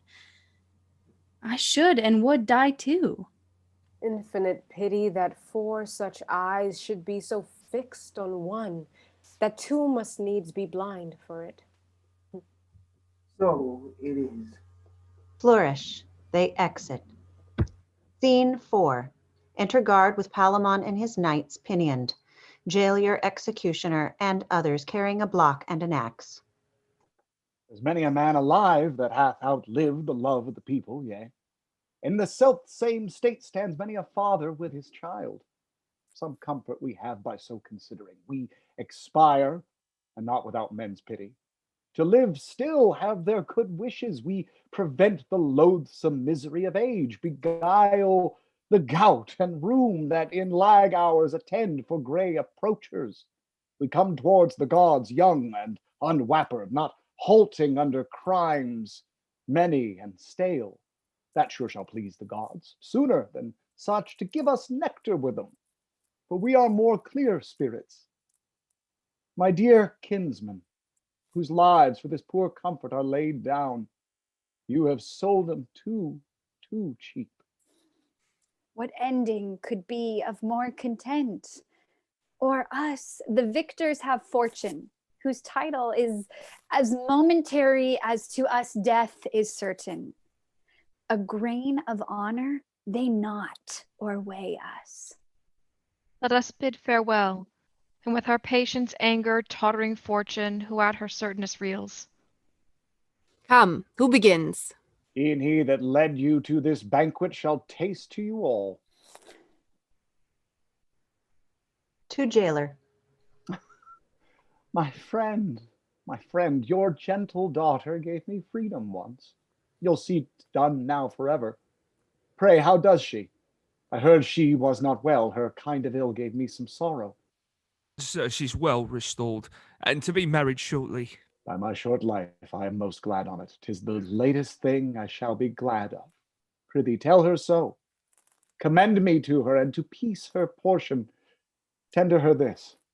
He gives his purse to jailor. Nay, let's be offerers all. Is it a maid? Verily, I think so. A right good creature, more to me deserving than I can quit or speak of. Commend us to Commend her. us to her. They give their purses. The gods requite you all, and make her thankful. Adieu. And let my life be now as short as my leave-taking. Lays his head on the block. Lead, courageous cousin. Will follow cheerfully. A great noise within, crying, "Run! Save! Hold!" Enter in haste a messenger.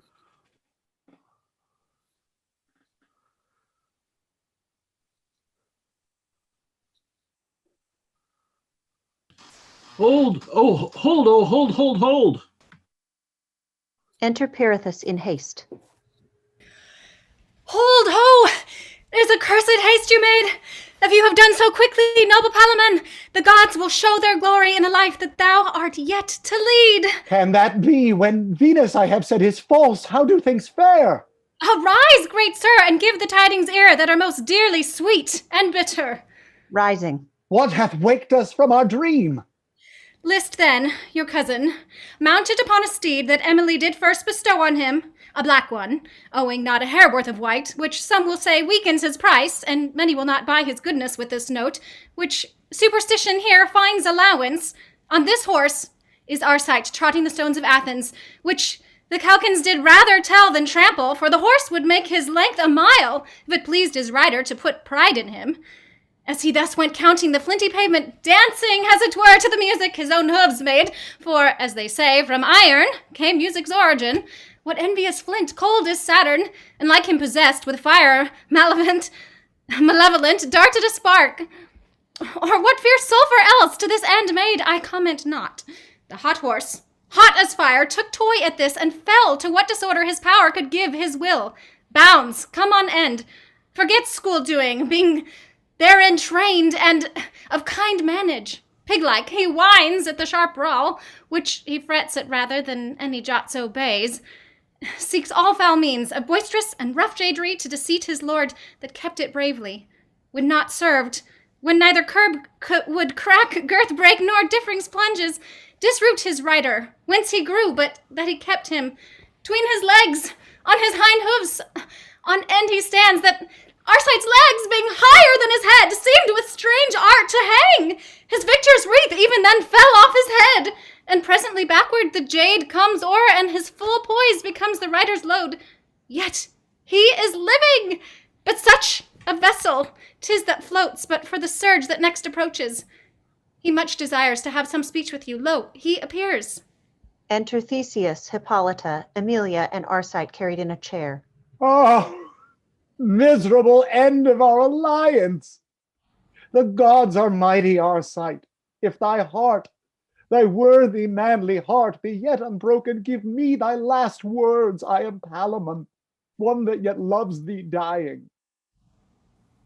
Take Emilia, and with her all the world's joy. Reach thy hand. Farewell. I have told my last hour. I was false, yet never treacherous.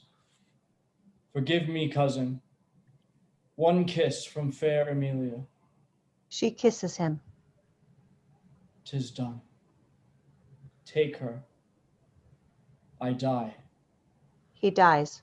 Thy brave soul seek Elysium. I'll close thine eyes, Prince. Blessed souls be with thee. Thou art a right good man, and while I live, this day I give to tears. And I to honor. In this place first you fought. In very here I sundered you. Acknowledge to the gods our thanks that you are living. His part is played, and though it were too short, he did it well. Your day is lengthened, and the blissful dew of heaven does arouse you. The powerful Venus well hath graced her altar and given you your love. Our master, Mars, hath vouched his oracle, and to our sight gave the grace of the contention. So the deities have showed you justice.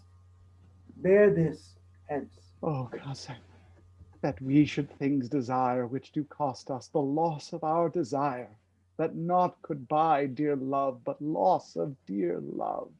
Arcite's body is carried out. Never fortune did play a subtler game. The conquered triumphs, the victor has the loss. Yet in the passage the gods have been most equal. Palamon, your kinsman hath confessed the right of the lady did lie in you. For you first saw her, and even then proclaimed your fancy. He restored her as your stolen jewel, and desired your spirit to send him hence forgiven. The gods, my justice, take from my hand, and they themselves become the executioners. Lead your lady off, and call your lovers from the stage of death, whom I adopt my friends. A day or two let us look sadly, and give grace unto the funeral of Arcite, in whose end the visages of bridegrooms will put on and smile with Palamon, for whom an hour, but 1 hour since, I was as dearly sorry as glad of Arcite, and am now as glad as for him sorry.